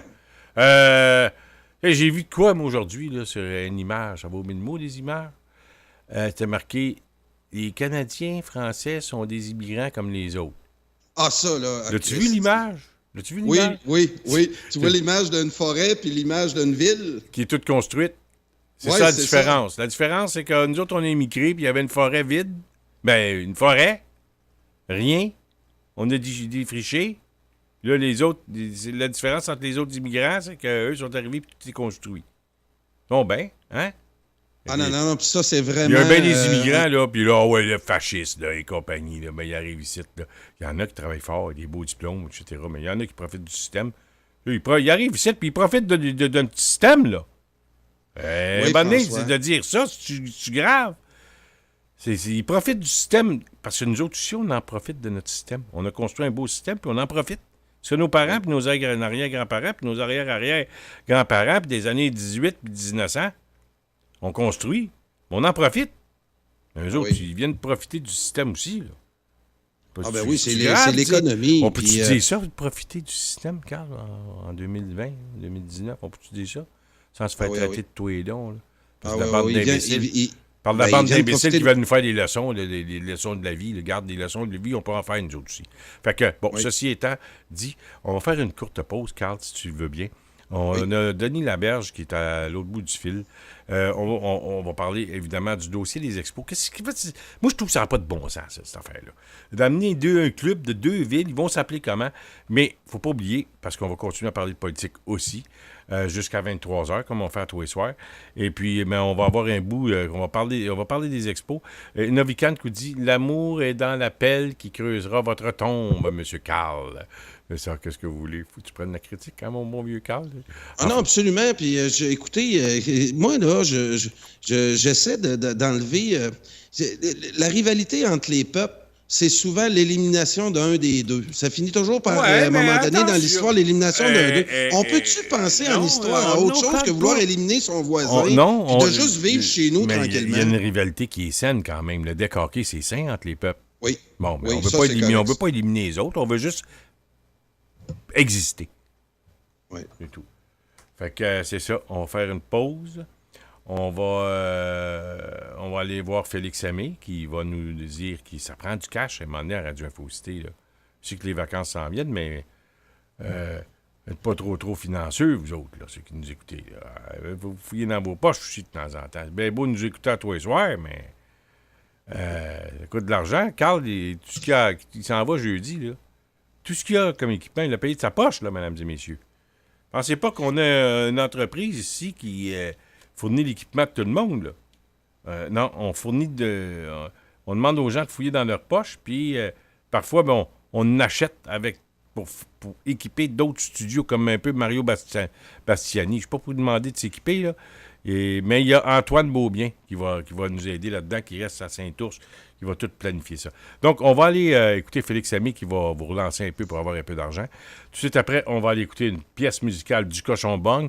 Et en revenant, on va être avec Denis Laberge qui va nous parler un peu du dossier des expos. Et on va revenir là, sur la politique québécoise et sur Justin Trudeau, justement. Ah oui, il faut parler de Justin. Ignoré là, cette semaine.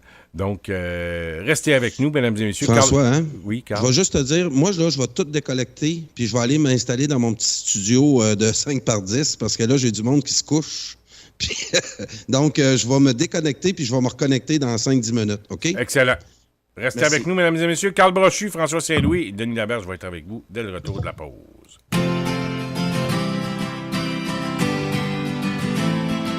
Mesdames et messieurs, ici Félix Aimé Saint-Louis. Vous écoutez radioinfocité.com, votre radio branchée sur l'actualité. J'ai l'honneur de vous dire que ça fait maintenant 3 ans que vous êtes avec nous et depuis nos débuts, cette radio n'a pas cessé de grandir. Encore mieux, nous avons de grands projets en tête pour le futur. Et par le passé, vous avez toujours été très généreux. C'est pourquoi nous faisons appel à vous pour des contributions volontaires. Venez faire vos dons via notre site Internet. Recherchez le logo PayPal, celui-ci est très sécuritaire et sans danger. Bref, n'hésitez pas, il n'y a pas de petits montants. Tous les dons sont appréciés et font avancer la cause souverainiste au Québec. Merci d'avance à tous, nous comptons sur votre générosité.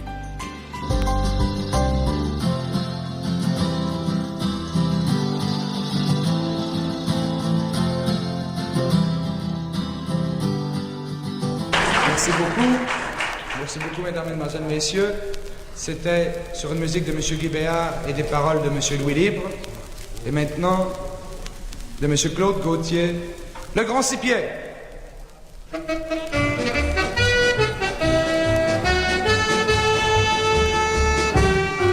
Aux alentours du lac Saguet. Il était venu pour bûcher pour les femmes. Il trimait comme un déchaîné et le samedi soir allait giguer avec les femmes. Un Québécois comme il n'y en a plus, un grand six-pieds pas lui non plus, fier de son âme.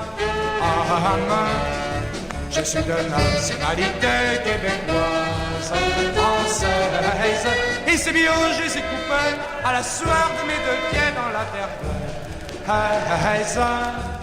Et voulez-vous pas m'embêter avec vos mesures à l'anglaise? Et son patron, une tête anglaise, une tête carrée, entre parenthèses et malhonnête. Mesurait le poids du grand six-pieds, rien d'un œil fermé, il était pas bête. Mais le grand six-pieds l'avait à l'œil, il lui préparait son cercueil en épinette. Je suis de nationalité québécoise, française, et c'est bio, je les ai coupés à la sueur de mes deux pieds dans la terre. Et voulez-vous pas m'embêter avec vos mesures à l'anglaise?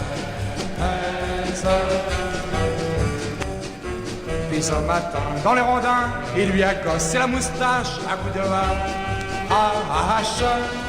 On a fêté le grand six-pieds, il y avait de la bière, du leur salé, et puis des femmes. Monsieur le curé, vous le confessez, mais le grand six-pieds lui a chanté sur sa guitare. Je suis de nationalité québécoise, française, et c'est bio, je les ai coupés à la sueur de mes deux pieds dans la terre. Et voulez-vous pas m'embêter avec vos mesures à l'anglaise? Et voulez-vous pas m'embêter avec vos mesures à l'anglaise? Et merde à la reine d'Angleterre qui nous a déclaré la guerre. Québec libre!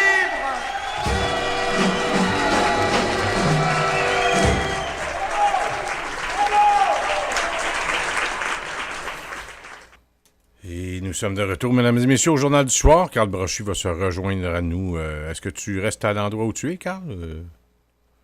Oui. Tu as eu la permission, tout est bon, tout est réglé? Oui, tout est réglé pour ce soir. Tout est réglé pour ce soir, mais demain, règle ton cas demain, là, parce que ça va brasser dans la cabane à Chambly, à Chambly. Il y a un beau fort à Chambly, hein? Ah oui, puis il y a beaucoup d'histoires à Chambly aussi, hein? Oui, il y a de l'histoire à Chambly, puis c'est un endroit, je suis allé visiter le fort à Chambly, c'est beau, c'est beau, c'est extraordinaire. En attendant de ça, mon cher Carl, on va te garder dans cette position qui est excellente, mais là, on a moins le beau paysage de tantôt. Denis Laberge, est-ce que vous êtes là, Denis? Oui, bonsoir, messieurs. Comment ça va ce soir? Bien. Denis, dernièrement, on a... Le dossier des expos a refait surface. D'une bien drôle de façon, hein, parce que imaginez-vous que le bureau du commissaire du baseball a donné la permission au propriétaire des Rays de Tampa Bay, Stephen Sternberg, c'est-à-dire, faut pas mélanger, d'explorer différentes avenues pour améliorer son sort à Tampa Bay. Et l'une de ces suggestions voudrait qu'on dispute une partie du calendrier de baseball à Montréal et une autre dans la région de Tampa Bay, Saint-Pétersbourg. Ouais. Mais pensez à une chose, pourquoi ça ne fait pas d'allure dans un premier temps? C'est parce qu'il y a quand même 3000 kilomètres qui séparent les deux villes. Fait au départ, ça ne peut pas faire d'allure.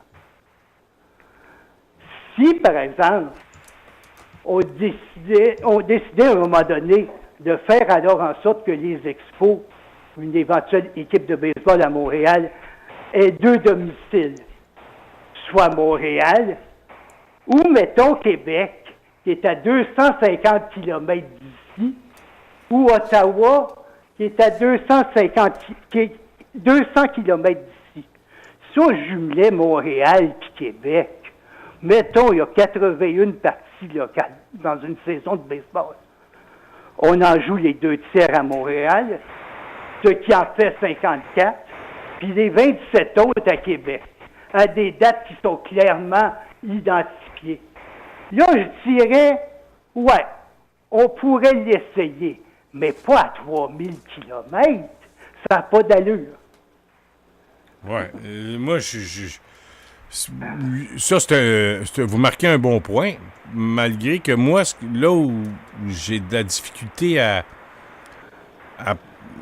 prendre cette suggestion, ou en tout cas cette proposition au sérieux, c'est que dans l'éventualité où on va amener un club dans 1 an et demi, dans 2 ans, 1 an et demi là, environ, là, parce que c'est il y a déjà la moitié de saison de fête. Mais on dit qu'on ne serait même pas capable de faire une telle situation de jumelage pour la saison 2020. Alors que si, par exemple, Stephen Bankman et son groupe négocient de gré à gré avec le propriétaire des Rays de Tampa Bay pour acheter de plein droit l'équipe puis la déménager à temps plein à Montréal, ironiquement, on serait capable de la faire jouer oui, mais dès la prochaine saison, dans une telle situation, à temps plein à Montréal, 81 matchs. Donc, il faut bien comprendre une chose, là, Ouais. actuellement. Ce qui s'est passé, la nouvelle qui est arrivée la semaine dernière, c'est que les commissaires de la Ligue de baseball majeur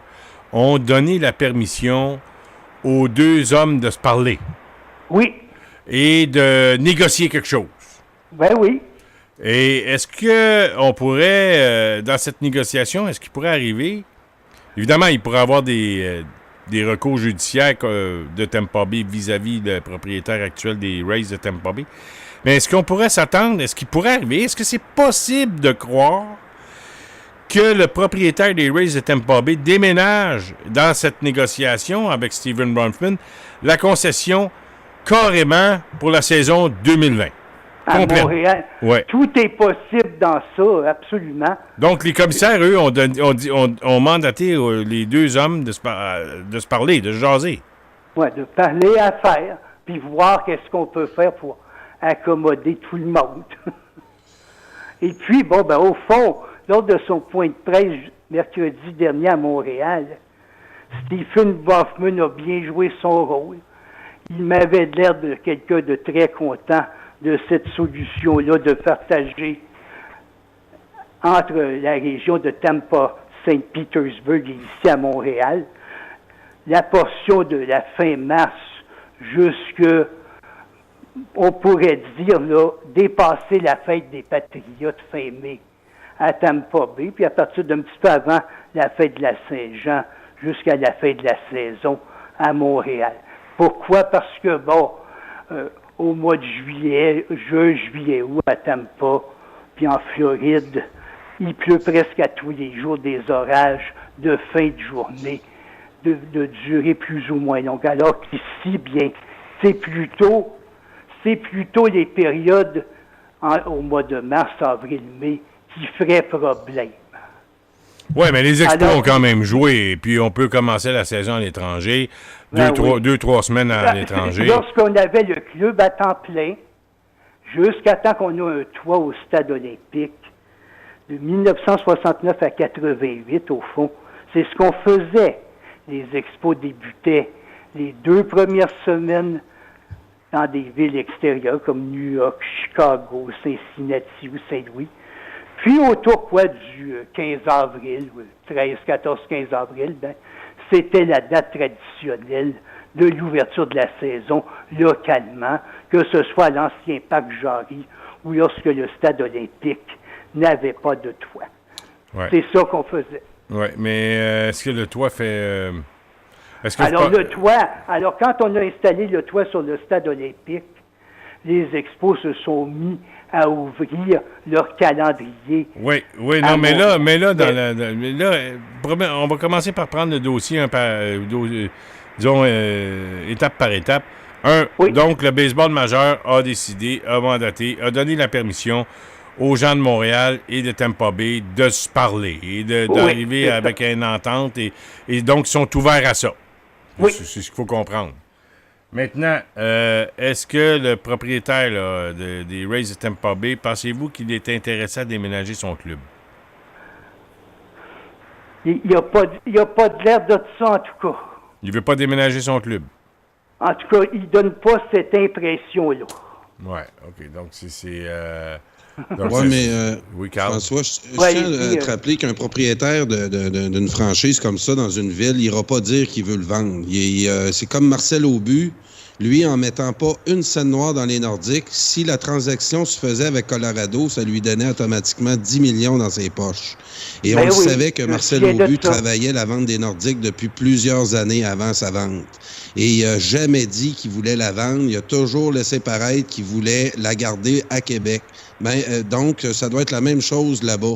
Même si publiquement, ce monsieur-là dit qu'il veut garder ça à Tampa Bay, c'est sûr qu'il n'ira pas dire qu'il veut le vendre. Il veut vendre du billet, lui aussi, l'année prochaine. Il ne veut pas se faire haïr par des partisans. Donc, il ne faut pas trop se fier à ce qu'il nous dit là-dessus. Là. Oui, tout à fait. Parce que lui, c'est quelqu'un qui est natif de Brooklyn, un arrondissement de l'État de New York, pour ensuite, une fois avoir vendu les Rays de Tampa Bay, se porter acquéreur des Mets de New York. Puis je lui prête ses intentions-là. Est-ce que le toit... Est-ce que ça prend un toit à Montréal? Ce serait préférable, mais il y aurait moyen de contourner cet obstacle-là. Pourquoi ce serait préférable? Parce qu'on ne veut pas non plus se mettre à dos les partisans qui viennent de régions extérieures comme Québec, la Beauce, le Saguenay-Lac-Saint-Jean, l'Est de l'Ontario, les municipalités situées aux États-Unis près du territoire québécois. Oui, mais ça peut être un toit, genre, comme un peu de style à Toronto. C'est un toit, oui, mais il y aurait une autre possibilité, c'est d'avoir un toit parapluie qui coûterait moins cher, qui aurait l'avantage, bon, quand il pleut, oui. L'hiver, ben, on laisse tomber la neige tout simplement, puis le verglas, le terrain. C'est pas grave, ça. L'important, c'est d'avoir un genre de toit rétractable qui pourrait tenir l'été, puis qu'il serait, disons, à l'abri l'hiver, et qu'il se rétracte et s'installe rapidement. Et puis quand le club de baseball de Montréal est absent, ben on laisse tomber l'eau de pluie puis le soleil briller selon le cas. Et ça fait un beau gazon naturel. Ben oui. Et donc, c'est faisable, mais ça doit coûter une couple de millions faire ça. Là. Mais il y en a un toit, genre ce qu'il y a à Toronto, coûterait 320 millions de dollars. Oui, donc, mais c'est pas, faut pas faire un. Oui, mais faut pas faire. Oui, mais à Toronto, c'est un stade fermé, Denis. Ben, le toit haut. Mais excepté que c'est considéré comme un stade fermé parce que l'hiver, on fait des expositions, mais on l'ouvre l'été. Ça prend 20 minutes. Oui, c'est ça. Opérer. Mais vous, d'après vous. La technologie fonctionne. Ça fait 30 ans que c'est ouvert, puis il n'y a jamais eu de réel problème. Mais d'après votre expérience, Denis, les chances qu'il y ait un club de baseball majeur à Montréal, est-ce qu'elles sont meilleures qu'avant ou ben non? Oui, elles sont meilleures qu'avant. Et si vous aviez à donner un pourcentage, là, disons, il y a 75, 60%, 80% des chances qu'on voit du baseball majeur l'année prochaine à Montréal, est-ce que vous... l'année prochaine, uniquement pour l'année prochaine 2020, uniquement si on achète le club en bonne et due forme, qu'on le transfère ici. Si c'est selon la formule de garde partagée, oubliez ça pour l'année prochaine. Si c'est pour avoir une équipe en bonne et due forme, qui s'appelle Montréal, qui joue à temps plein, là, de toute façon, la Régie des installations olympiques a déjà pris des mesures pour faire en sorte que dès 2020, qu'il y ait assez de dates disponibles pour le baseball majeur. Donc ça c'est un indice. C'est un bon indice. Mais je pense que les gens n'aiment pas n'accepteront pas autant que les Québécois. C'est la même situation, au fond, que ce que nous avons vécu. Les Québécois avec les Nordiques puis les Montréalais avec les Expos, les gens, à un moment donné, à Tampa Bay, vont dire, ben regarde, vous voulez le vendre votre club, j'y vais plus. Ah oui, c'est ça. La même chose. Et puis, le lien de confiance avait été brisé entre les vrais amateurs de baseball localement à Montréal et les autorités du baseball majeur. Il y a eu un changement de commissaire depuis le départ des Expos. Alors voilà. Et puis bon, je vous entendais déjà parler que ça vous faisait mal au cœur de vous promener dans le métro puis de voir des casquettes ou des gens arborer des articles aux couleurs des Blue Jays de Toronto. Je vous dirai ceci, on ne peut pas empêcher un cœur d'haïr ou d'aimer, puis en même temps, sur le plan affaires, je pense que ces matchs-là hors concours qu'ont disputé les Blue Jays de Toronto étaient un mal nécessaire pour rétablir cette confiance, ce lien de confiance qui avait été brisé. Ah, ben là, pour montrer aux gens du baseball majeur qu'il y a encore de l'intérêt à Montréal pour des équipes de baseball. Et cette épreuve-là a été franchie avec succès ici à Montréal. Denis, j'aimerais vous emmener sur un autre sujet, Carl aussi. Aujourd'hui, on a appris le décès du lutteur Jacques Rougeau.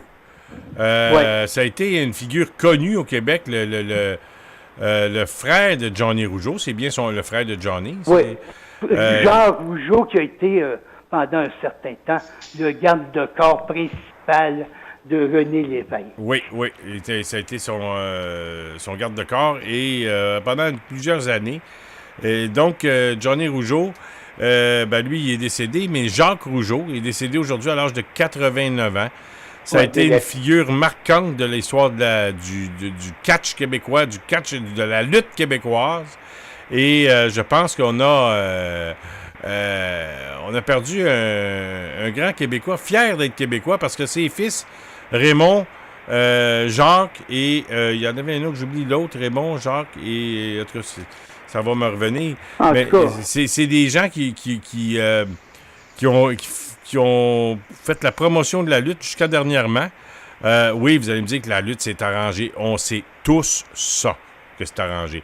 Mais ça prend des méchants athlètes, là, pour...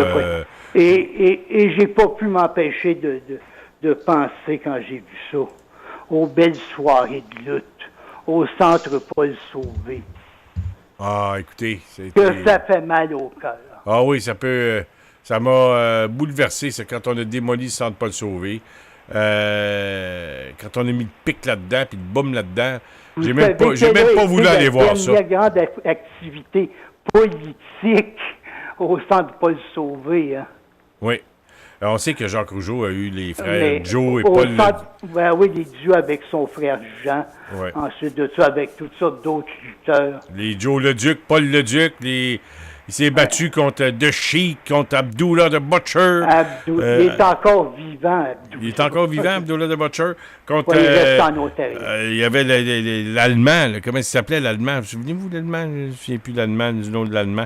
Mais en tout cas, c'était tout un spectacle. Et en tout cas, c'était... Mais le plus beau galop de lutte que j'ai vu, moi, c'est en 1973, un affrontement 1 contre 1 à l'ancien Forum de Montréal. Vladek, c'était 1 contre 1. Vladek Kowalski. Contre Maurice Vachon. Maurice Vachon qui jouait le rôle des méchants quand il affrontait le duo des frères Jean et Jacques Rougeau. Mais pour la première fois à ma connaissance ce soir-là, il était parmi les bons, les favoris de la foule.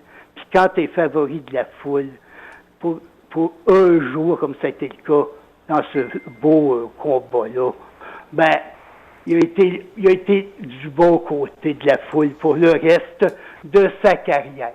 Mais dans le temps qu'il était confronté avec les frères Rougeau, Maurice Vachon était l'ennemi à abattre chez les méchants. Toi, Carl, c'était qui ton meilleur? Il y avait Gilles le Fiche Poisson que j'adorais. Oui, avec sa cape, avec le gros fiche en arrière dans le dos. Il y avait aussi MacDog Lefebvre, puis MacDog Vachon qui se chicanaient. C'était qui le vrai MacDog? Oui, ça, j'aimais bien vrai. ça. Je suivais ça, c'était la à la lutte le dimanche télévision, matin. Je me à la rappelle lutte tout le Grand temps de Prix. ça. Puis, si vous vous rappelez, les gars, aussi, à l'émission qu'on avait le dimanche, il y en avait tout le temps une, là, une madame. Je me demande si c'était pas une actrice qui avait des lunettes puis une genre de perruque. Puis, elle réagissait beaucoup à côté du ring. Je me demande aussi s'il y a pas juste... s'il y avait aussi des spectateurs qui avaient un rôle à jouer pendant les émissions. Bref, moi, la lutte, ça a fait partie de ma jeunesse, là, très jeune. J'ai écouté Édouard Carpentier, ses émissions, parce que la violence qui est fakée, bien sûr, là, mais toute cette mise en scène-là de combat, puis des fois, il y en a qui avaient des capsules de sang, là, puis là, ça saignait, puis je me demande c'était quoi le but de ça, de faire des émissions comme ça. Il y avait deux groupes de lutte. Les frères Rougeau étaient propriétaires d'une maison de promotion, puis Édouard Carpentier était propriétaire de ce qu'on appelait la lutte Grand Prix.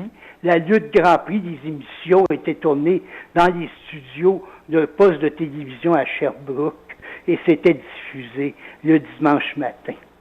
Ben, tu sais, on parle de Jacques Rougeau, Johnny Rougeau, qui était des fiers Québécois. Ouais. Mais il faut savoir que la lutte, là, tu sais, on parle souvent de la Fondation Québec pour rendre le Québec fier de ses athlètes.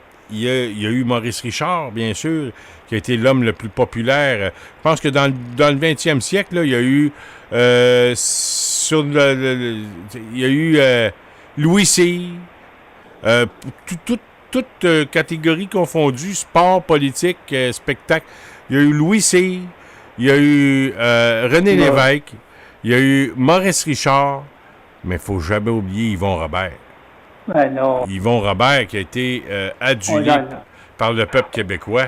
C'était un lutteur. On a parlé lors de capsules historiques il y a 5 ans à radioinfocité.com. Au fait, c'est 5 ans le 21 juillet prochain. Première émission parlée. 5 ans, on va fêter nos 5 ans le 21 juillet, mon Carl. 21 juillet, 2-3 jours avant,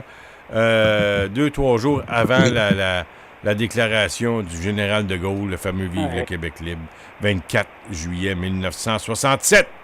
Donc, Yvon Robert a été la fierté du peuple québécois, au même titre que Louis Cyr à l'époque. Et en ce sens, je n'ai guère été surpris le 11 juin 2019, lorsque l'Assemblée nationale n'a pas daigné débattre une résolution qui avait été présentée originalement par le député Pascal Bérubé. Et quand vous parlerez à votre cousin, Jean-François Simard, Denis, ben vous lui ferez peut-être un petit message.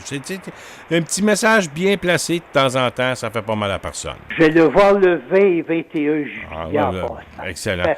Et ça me fait penser, Pauline Marois, qui s'est donnée dans une entrevue à la presse aujourd'hui, crédit pour une partie du crédit pour le fait que le Québec a une charte de la laïcité.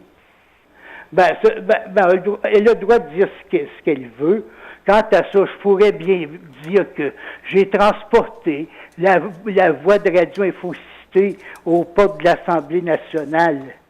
Puis j'en fais pas un peu avec ça par rapport à ce projet de loi-là. Oui, mais disons que j'en parlais un peu avec mon fils, puis je disais tantôt, j'étais assis avec lui, puis je disais à Félix Aimé, je disais, as-tu vu la déclaration de Pauline Marois aujourd'hui, toi? Elle se prend pour qui, celle-là? Là? Puis là, mon fils me ramenait un petit peu à la réalité. Il me dit, Père, il dit, elle a semé un petit peu quand même. Ils ont eu peur. Ils ont eu peur, le PQ, d'y aller de l'avant. Mais on connaît la suite, hein? C'est Pauline Marois et son mari qui ont eu peur de se faire amener dans une commission parlementaire à Québec pour se faire poser des questions sur leur passé nébuleux, disons, là, à l'île Bizarre, les terrains de l'île Bizarre. On a vu. Mais on pourra y revenir à ce sujet-là parce que c'est un sujet qui a été évité par les médias, ce qu'on ne fera pas ici. Mais ils ont eu peur d'adopter. Et même, ils ont cru le PQ. Le PQ ont cru longtemps, ils croient encore que c'est à cause de ça qu'ils ont perdu. Ils ont complètement erré les stratèges péquistes, parce qu'au contraire, et on le sait, Carl, la loi 21 a l'appui de 70% des Québécois. 67, 68, 70. Ah oui. Fait que puis Pauline Marois qui s'en vient, disons, s'attribuer le mérite. J'en prends un peu de mérite, dit Pauline Marois. Je trouve que, regarde, qu'elle n'a pas été capable de le faire, là. C'est comme si, à un moment donné, la souveraineté du Québec se fait, puis elle vient nous redéclarer ça. J'en prends un peu de mérite. Tout le monde pourrait dire ça. Les militaires pourraient tous dire ça. Regardez, vous autres qui militez depuis combien d'années, vous pourriez bien dire, on a semé le terrain en 1970, en 1980, en 80, puis ainsi de suite. Là. Il y a Frank C qui nous dit « Pauline qui? » Je pense qu'il résume très bien ma pensée. Oui. Pauline qui? Carl? Moi, je pense que Mme Marois devrait attendre de se le faire dire, qu'elle a peut-être contribué un peu à ce projet de loi-là. C'était pas à elle à le dire. Ça fait c'est son petit côté hautain qui se prend un peu pour un autre qui ressort là-dedans. Là. C'est un peu ce qu'on reprochait à Mme Marois là-dessus. L'autre chose, qu'est-ce que je voulais vous dire donc, les gars? J'ai perdu mon idée, mais Mme Marois, dans son projet de loi à l'époque, ce qu'elle n'a pas avec ce que M. Legault est pas obligé là, de composer, c'est d'avoir dans son propre parti un aile solidaire qui la faisait mal paraître. Eh bien, des éléments là, de Québec solidaire qui aillent à Québec solidaire, justement. Moi, je pense qu'on devrait faire vraiment une distinction là, entre le Parti québécois puis Québec solidaire. Mais de toute façon, Québec solidaire, avec le projet de loi 21, nous le prouve. Là, je suis content que tu amènes ça, Carl. Canadien. Je suis très content que tu amènes ça, Carl, parce que le côté gauche du PQ, là, ben, c'est ce qui nous a fait reculer. Parce que, souviens-toi de Pauline Marois à l'élection de 2012. Elle a dit que les votes de souverainistes de droite, on n'avait pas besoin de ça dans le Parti québécois. C'est très vrai. Hey, un instant, là. Elle a fait reculer, puis le PQ, les André Boisclair, les Pauline Marois, ils ont fait reculer le PQ, là. Depuis qu'ils ont été là, eux autres, là, depuis le départ de Bernard Landry, là, le PQ s'en est jamais remis. André Boisclair et Pauline Marois ont tué le Parti québécois. André Boisclair qui a eu maille à partir au caucus avec mon cousin de 1998 à 2003 pour toutes sortes de raisons. Même que Bernard Landry, à un moment donné, a nommé Jean-François leader parlementaire adjoint parce que monsieur était en proie à des problèmes de consommation. Non, mais écoutez, ça, on y reprochera pas, là. Tout le monde peut avoir ses faiblesses, mais excepté qu'il faut en tenir compte à un moment donné quand on est au gouvernement. Mais je le maintiens, Denis et Carl, et tous ceux qui nous écoutent, le Parti québécois, la mort du Parti québécois a été commencé à être consommée, si on peut le dire comme ça, avec la venue d'André Boisclair et de Pauline Marois. Ça a été le début de la fin. Et aujourd'hui, Carl, tu as tout à fait raison de dire que François Legault n'avait pas n'avait pas d'aile gauche dans son parti, qui l'aurait empêché, qui lui aurait mis des bâtons dans les roues avec la loi 21. Et c'est ce qui a beaucoup aidé François Legault et avantagé François Legault. Ce que le PQ, avec son aile Québec solidaire, parce qu'on se souvient qu'ils ont voulu s'associer avec Québec solidaire, ben là, Legault n'avait pas à composer avec ça. Et c'est peut-être à cause de ça que la loi 21, aujourd'hui, a été adoptée. Un autre sujet sur le point de vue, on reste en politique au fond. Puis là, je vais interpeller M. Brochu parce qu'il vient de cette région-là, pas loin. C'est demain le 52e anniversaire, la 52e présentation du Festival d'été de Québec.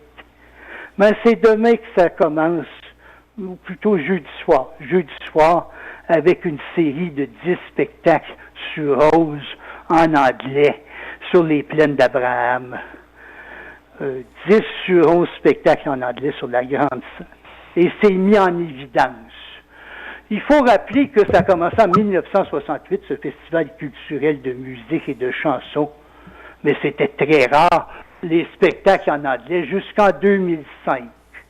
En 2005, on a commencé à en avoir un, mais on pensait que c'était un événement ça et là, donc, bon, ça peut arriver.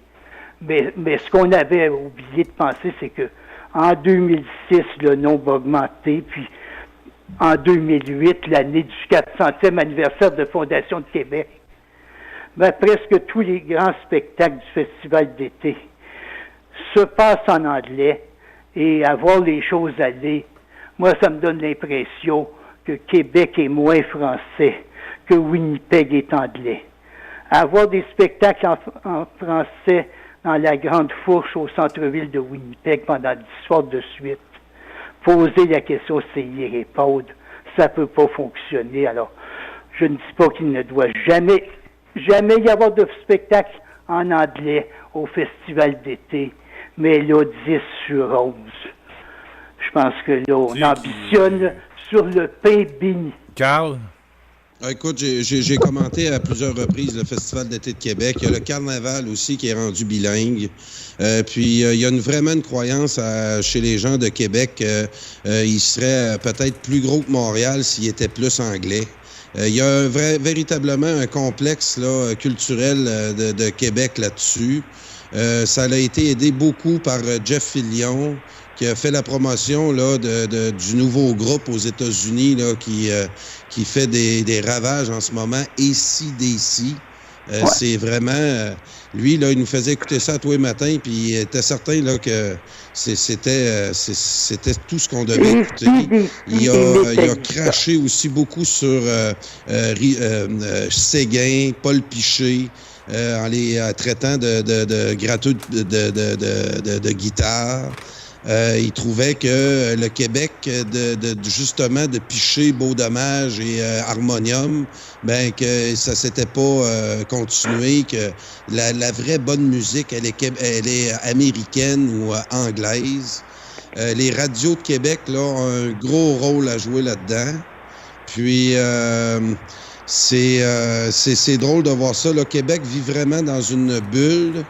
Puis, un peu comme les Parisiens, c'est des gens là qui ne voient pas à Québec, en tout cas, on ne voit pas la fragilité de notre culture. Puis on voudrait mettre l'anglais sur le même pied que le français à Québec. Puis l'autre phénomène aussi, la lectrice de nouvelles, Josée, j'ai oublié son nom, elle a été à TQS. Elle a été aussi duchesse du Carnaval. Moi, je me rappelle beaucoup aussi un des gros pas d'anglicisation de la ville de Québec. Ça a été elle avec les écoles, comment qu'ils les appelaient? Les écoles... les écoles internationales. En tout cas... Turmel, tu parles, hein? Josée Turmel? C'est ça, Josée Turmel, puis les écoles, ils ont un nom à Québec, là. Carrément, là, les parents payent pour que leurs enfants aillent à l'école anglaise. En tout cas, pour Jeff Fillion, peut-être que Paul Piché puis Richard Séguin, c'est des gratteux de guitare, mais lui, pour moi, c'est un pollueur d'ondes. Mais ce qui fait mal au cœur, c'est que le Festival d'été, d'où vient son financement principalement, du ministère de la Culture, du ministère du Tourisme, dont la titulaire est Caroline Proulx, la nièce de Gilles Proulx. Ça vient aussi de l'Auto-Québec, de la Société des alcools du Québec, d'Hydro-Québec comme commanditaire. Alors, quand on additionne tout ça ensemble, c'est plus de 50% du financement de ce festival-là. Le reste parvient de la vente de billets, d'articles de promotion et de commandites privées. Oui, mais quand même, il y a quand même 50% qui viennent de nos poches. Oui, puis rappelez-vous aussi d'un des événements là, qui a marqué Québec des dernières années, le Red Bull Crash Ice, avec un gros nom en anglais. Puis, oui, ça montrait des belles images d'hiver de la ville de Québec, mais Puis ce phénomène-là n'a qu'un nom, Puis il faudrait pas quand même trop lui attribuer de l'importance, mais Jeff Fillion a anglicisé une génération. Il est bien pesant, complète lui. à Il est Québec. bien pesant pour avoir anglicisé tout le monde puis avoir influencé tout le monde. À Québec, Écoute, rappelle-toi là, des autocollants qu'il a fait mettre ses autos, là, liberté, puis il s'est battu pour la liberté d'expression, puis c'était pas drôle qu'on essayait mais le pire, c'est qu'il parle des deux. Si j'allais le voir pour dire que ça prendrait, sur une base progressive, augmenter les quotas de musique en français à 75 % fait de manière progressive, il m'enverrait promener. Ou encore, un troisième lien, un lien fluvial à la hauteur des 2 ponts de Québec actuels. Pourquoi ils ont mis les 2 ponts actuels là où ils se trouvent? C'est une question d'hydrographie. C'est réellement l'endroit où le fleuve est le plus rétréci. Québec est un mot d'origine amérindienne qui dit là où le passage du fleuve est le plus rétréci. Alors, c'est pour cette raison que les ponts de Québec se trouvent à l'endroit où ils se trouvent. Donc, ils sont à l'extérieur de Québec. Ils sont quasiment à l'extérieur de Québec, Carl? Oui, c'est ça. T'es à peu près... T'as Sainte-Foy, Sillery, Sainte-Foy, puis le pont, là, il était au bout de Sainte-Foy. C'est ça. Donc, oui. C'est là où c'est à ce point précis. Puis, les gars, ce que je voulais vous dire aussi sur l'anglicisation de la ville de Québec, moi, je l'ai remarqué avec la Fondation Équipe Québec. Ceux qui appuient beaucoup Jeff Fillion, puis l'anglicisation, c'est Valcartier, les militaires de Valcartier. Nous, là, quand on a fait des manifs sur les matchs du junior majeur où on faisait des sorties, on avait souvent là des tirs, puis on avait passé à l'émission justement de Moret live, qui avait traité Daniel Saint-Hilaire de raciste. Et les commentaires qui étaient venus sur la page Facebook de la Fondation venaient beaucoup. Là, quand j'ai fait des recherches, j'ai dit, voyons, c'est qui? Parce qu'il y avait 5-6 noms qui revenaient tout le temps. Puis c'était tout là, le message de Moret, puis qu'on était des retardés mentales, puis toutes les insultes là, qui essayent de nous faire passer pour des cheats, les Français, puis que c'est une culture qui est complètement inutile en Amérique. Ça c'est un message que c'est une langue de trop. Si on parlait anglais, on pourrait être économiquement beaucoup plus rentable. Bref, ça venait de Valcartier, des militaires de Valcartier. Donc, ce que je m'aperçois aussi depuis 1995, c'est que les militaires, dans leurs activités civiles, d'après moi, ont des mandats. Parce que le web est pas à négliger aussi. Hein? On doit avoir une présence sur le web. Nos adversaires fédéralistes ont une présence sur le web. Puis on a été capable de les identifier. Puis ils venaient de l'armée canadienne. Puis ça pouvait pas être improvisé, ça. Parce que quand il y en a un qui est arrivé sur la page Facebook, nous autres, on l'a analysé. Il a tagué une couple de ses chums. Puis là, on a été voir aussi toute leur pedigree. Puis la plupart étaient des militaires de Valcartier. Donc, on a vraiment un combat. Le français, là, j'ai passé la journée à Laval, M. Laberge, et j'ai entendu de l'anglais tout le long. Donc, il y a vraiment un effort actuellement là, pour tasser le français. Et là, ce qui me préoccupe aussi, c'est que là, maintenant, on a le web en anglais qui nous disent que si tu sais pas l'anglais, tu peux pas naviguer dans le web. Ça, c'est complètement faux. Et il y a 400 millions de francophones dans le monde, puis il y en a une gang en maudit sur Facebook à qui je parle. On dit à nos enfants, il faut absolument que tu maîtrises l'anglais, sinon tu n'auras pas une belle job. Donc, on idéalise l'anglais. On veut vraiment, là, l'individu parfait au Québec, c'est celui qui parle 2 langues, surtout l'anglais. Le français, c'est plus ou moins important, mais il faut que tu saches parler l'anglais. Puis, notre système scolaire, ça, c'est un autre mythe qui est très véhiculé par la gang de la Radio de Québec, que nos cours en anglais sont vraiment pas suffisants. Il faudrait en avoir plus, puis qu'on l'apprenne mieux, que le système québécois fait exprès pour pas que les Québécois apprennent l'anglais. C'est Chose c'est des certaine. messages que je suis tellement écœuré d'entendre, Chose qui certaine, M. nient Brochu. notre existence, notre spécificité, puis c'est fait par des gens qui sont de notre propre culture. Ça, c'est encore plus décourageant. Chose certaine, M. Brochu. Disons que Jeff Fillion a l'air d'un oiseau qui vit dans un nid d'oiseau et puis qui veut pas se rendre compte de la réalité. J'ai l'impression à le voir aller qu'il se comporte comme un adolescent de 12 ans. Tu lui dirais, monte dans un tremplin, mon beau Jeff, puis il va te noyer. Puis savez-vous quoi? Il n'y aurait pas de jugement. Il le ferait. C'est l'impression qu'il me donne.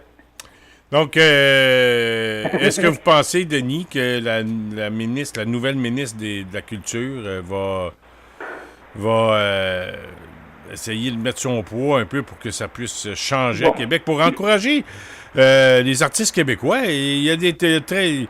C'est pas ma musique préférée, mais moi, j'aime bien Éric Lapointe, là, mais il y a d'autres... Je vais vous répondre à votre question comme deux aspects. J'en ai parlé lors de ma conversation privée avec Jean-François lorsqu'on s'est vu après le jour de l'an. Il m'avait dit à l'époque qu'il n'était pas question pour son gouvernement de toucher à la loi 101. Mais par contre, je notais aussi qu'il y avait eu un débat à l'Assemblée nationale suite au récent rapport de l'Office de la langue française et Mme la ministre, Nathalie Roy, a dit qu'il n'était pas question de mesures coercitives pour renforcer la loi en question. Alors, la réponse pour moi, c'est non. En tout cas, c'est triste parce que je pense que le Québec a une culture qui, disons, puis on a des musiciens qui sont capables de rivaliser avec n'importe qui. On parle de Richard Séguin tantôt. C'est tout un musicien, c'est tout un chanteur, ce gars-là. Oui, puis c'est un grand musicien, des chansons extraordinaires, Richard Séguin. Mais, en tout cas, c'est... Mais François, tu comprends-tu, c'est quoi qui m'insulte là-dedans? C'est que Jeff Fillion faisait l'apologie de la musique de AC/DC, qui date des années 70 aussi, AC/DC, là, en passant. Mais il disait que la chanson de Paul Piché, les chansons de Paul Piché puis Richard Séguin s'étaient rendues démodées, mais il nous passait mur à mur du AC/DC. Puis moi, les gars, je vous dis une autre anecdote. Je me suis fait, puis là, tantôt, tu as utilisé un sac, je vais en utiliser un. Je me suis fait crisser dehors, moi, d'un tournoi comme bénévole parce que je mettais trop de français. C'est moi qui s'occupais, j'animais c'est moi qui annonçais les buts, les pénalités, puis les messages entre les matchs. J'aime bien ça, faire de l'animation, puis je faisais ça bénévole pour le tournoi Bantam à Belleuil. Mais la première année, je me suis occupé juste de commenter. La deuxième, ils m'ont mis en charge de la musique. Puis l'année que j'ai commenté, c'était juste de la musique anglaise, mur à mur. Toute la musique que je jouais dans le tournoi de Belleuil, Bantam, c'était de la musique anglaise. Puis moi, j'avais dit, l'année d'après, j'ai dit, tabarnouche, on n'est pas en Ontario ici. On peut-tu avoir une couple de chansons en français? Puis j'avais dit au monde, ça va être 50-50. Puis le premier soir que j'arrive, il y avait un problème avec l'ordinateur qui choisissait les chansons. Puis ça a donné plus de chansons françaises qu'anglaises. Ben le lendemain, j'avais la visite du président du tournoi dans mon pigeonnier en l'air pour me dire que fallait que je respecte les chansons anglaises, que j'avais pas mis assez de chansons anglaises le soir d'avant, que j'avais eu des plaintes.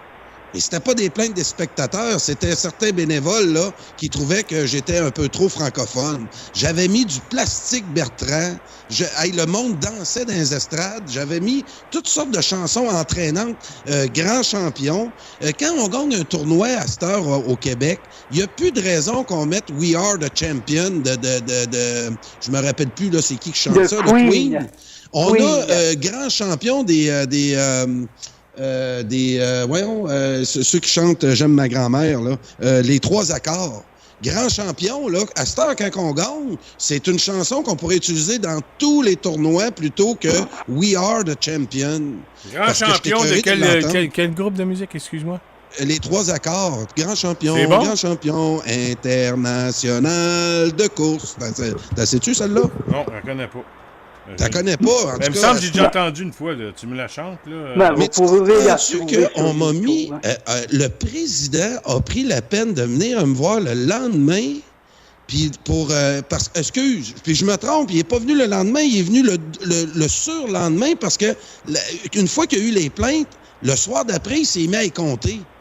Il a compté les tunes en anglais pour être sûr qu'il y en ait 50%.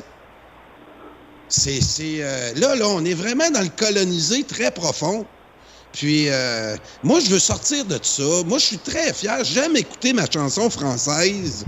Puis, j'aimerais ça l'écouter. J'aimerais ça qu'on n'ait pas à se battre pour Hey, ça. Carl, j'ai toute une suggestion qui vient de Frank C. On va faire une soirée karaoké avec comme animateur Carl Brochu, mesdames et messieurs. Karaoké en français. En français.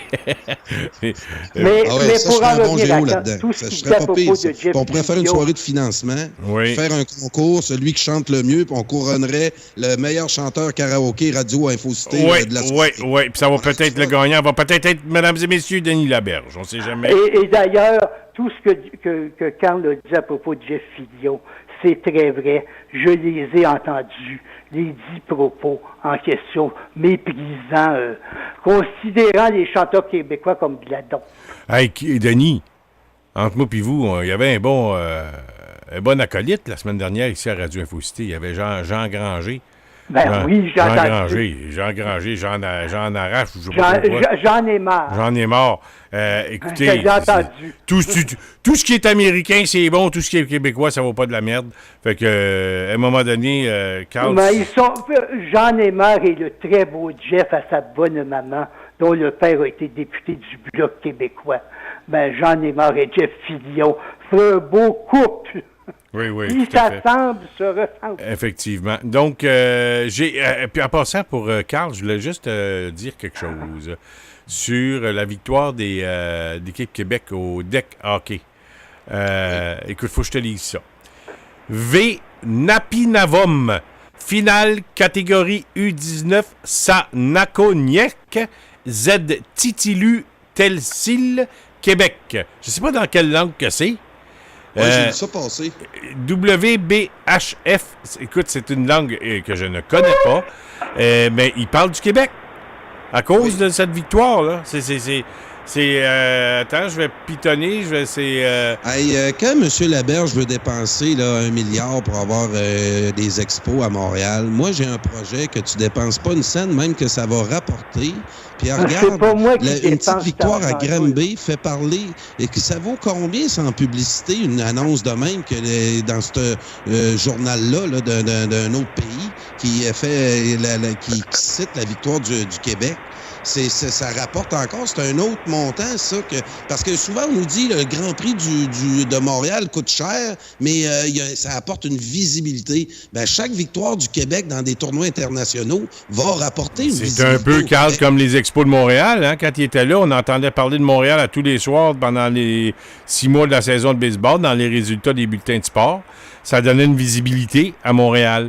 Ceux qui sont contre ça, regardez, ça amène du tourisme, tout ça. Et c'est très juste de...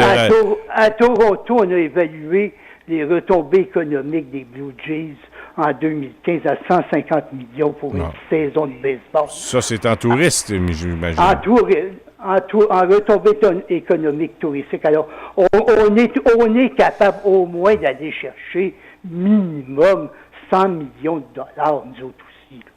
Puis, est-ce que les retombées de taux d'imposition sont comptées là-dedans, Denis? Est-ce que vous... Je sais pas, non, peut-être que oui, peut-être que non. Mais je sais que M. Legault a ouvert la porte à une forme d'aide gouvernementale et pas fermé à l'idée d'aider à ce projet-là. Maintenant, moi, ce que j'espère qu'il fasse, si réellement c'est le cas, c'est qu'ils mettent pied à terre et ils disent... ça nous prend l'équipe à temps plein. Bon, je poursuis mon excellente diction. Je suis sûr que c'est finlandais, hongrois, de la Mongolie. Québec, Zado, finale d'Estal 16. Slovensko, Tore, Rozdreville. Voi finale, sa Québec, Stretol, visite Canadou. Vite, Napinavom, Avoy. En tout cas, ça continue comme ça. 6-5. Pré-Québec, Gétoaz, Treti, Slato, Vitombo, Formate, V. Boji à bronze. États-Unis et Slovenskom. En tout cas, c'est soit en Slovénie, en Ton Finlande. toi est super, François. Ah, c'est terrible. Là. Parlant d'international, j'essayais, mais je n'ai pas été capable de trouver le résultat du match de la Coupe. Un match entre Haïti et le Mexique. Là. Haïti a gagné contre l'équipe canadienne samedi dernier. J'étais très content. Pour passer en demi-finale. Alors ce soir, ils affrontaient le Mexique en demi-finale de la Coupe. La population d'Haïti, c'est quoi, les gars? C'est pas énorme. C'est pas énorme. Là. C'est 6-7 millions, Haïti. Quoi. Combien de millions? 2-3 millions? 4 millions? Ils ont battu le Canada. Puis là, c'est merveilleux. Ben, je suis pas liglote, en passant. Oui.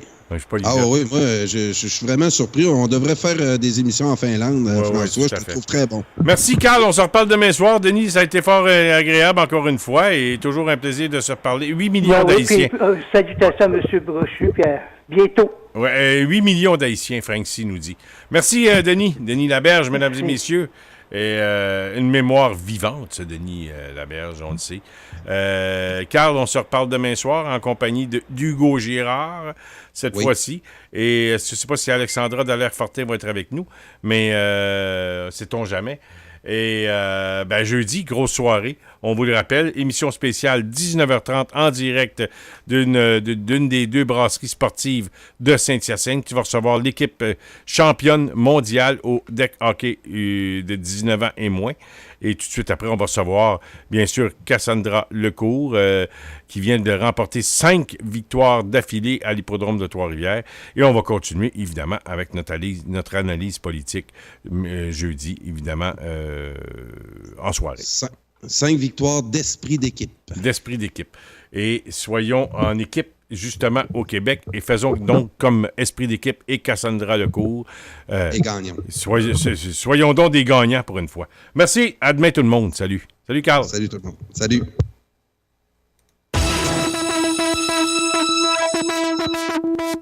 C'était le journal du soir. Au micro de radioinfocité.com. Pour tout commentaire, nous vous invitons à nous écrire info@radioinfocité.com.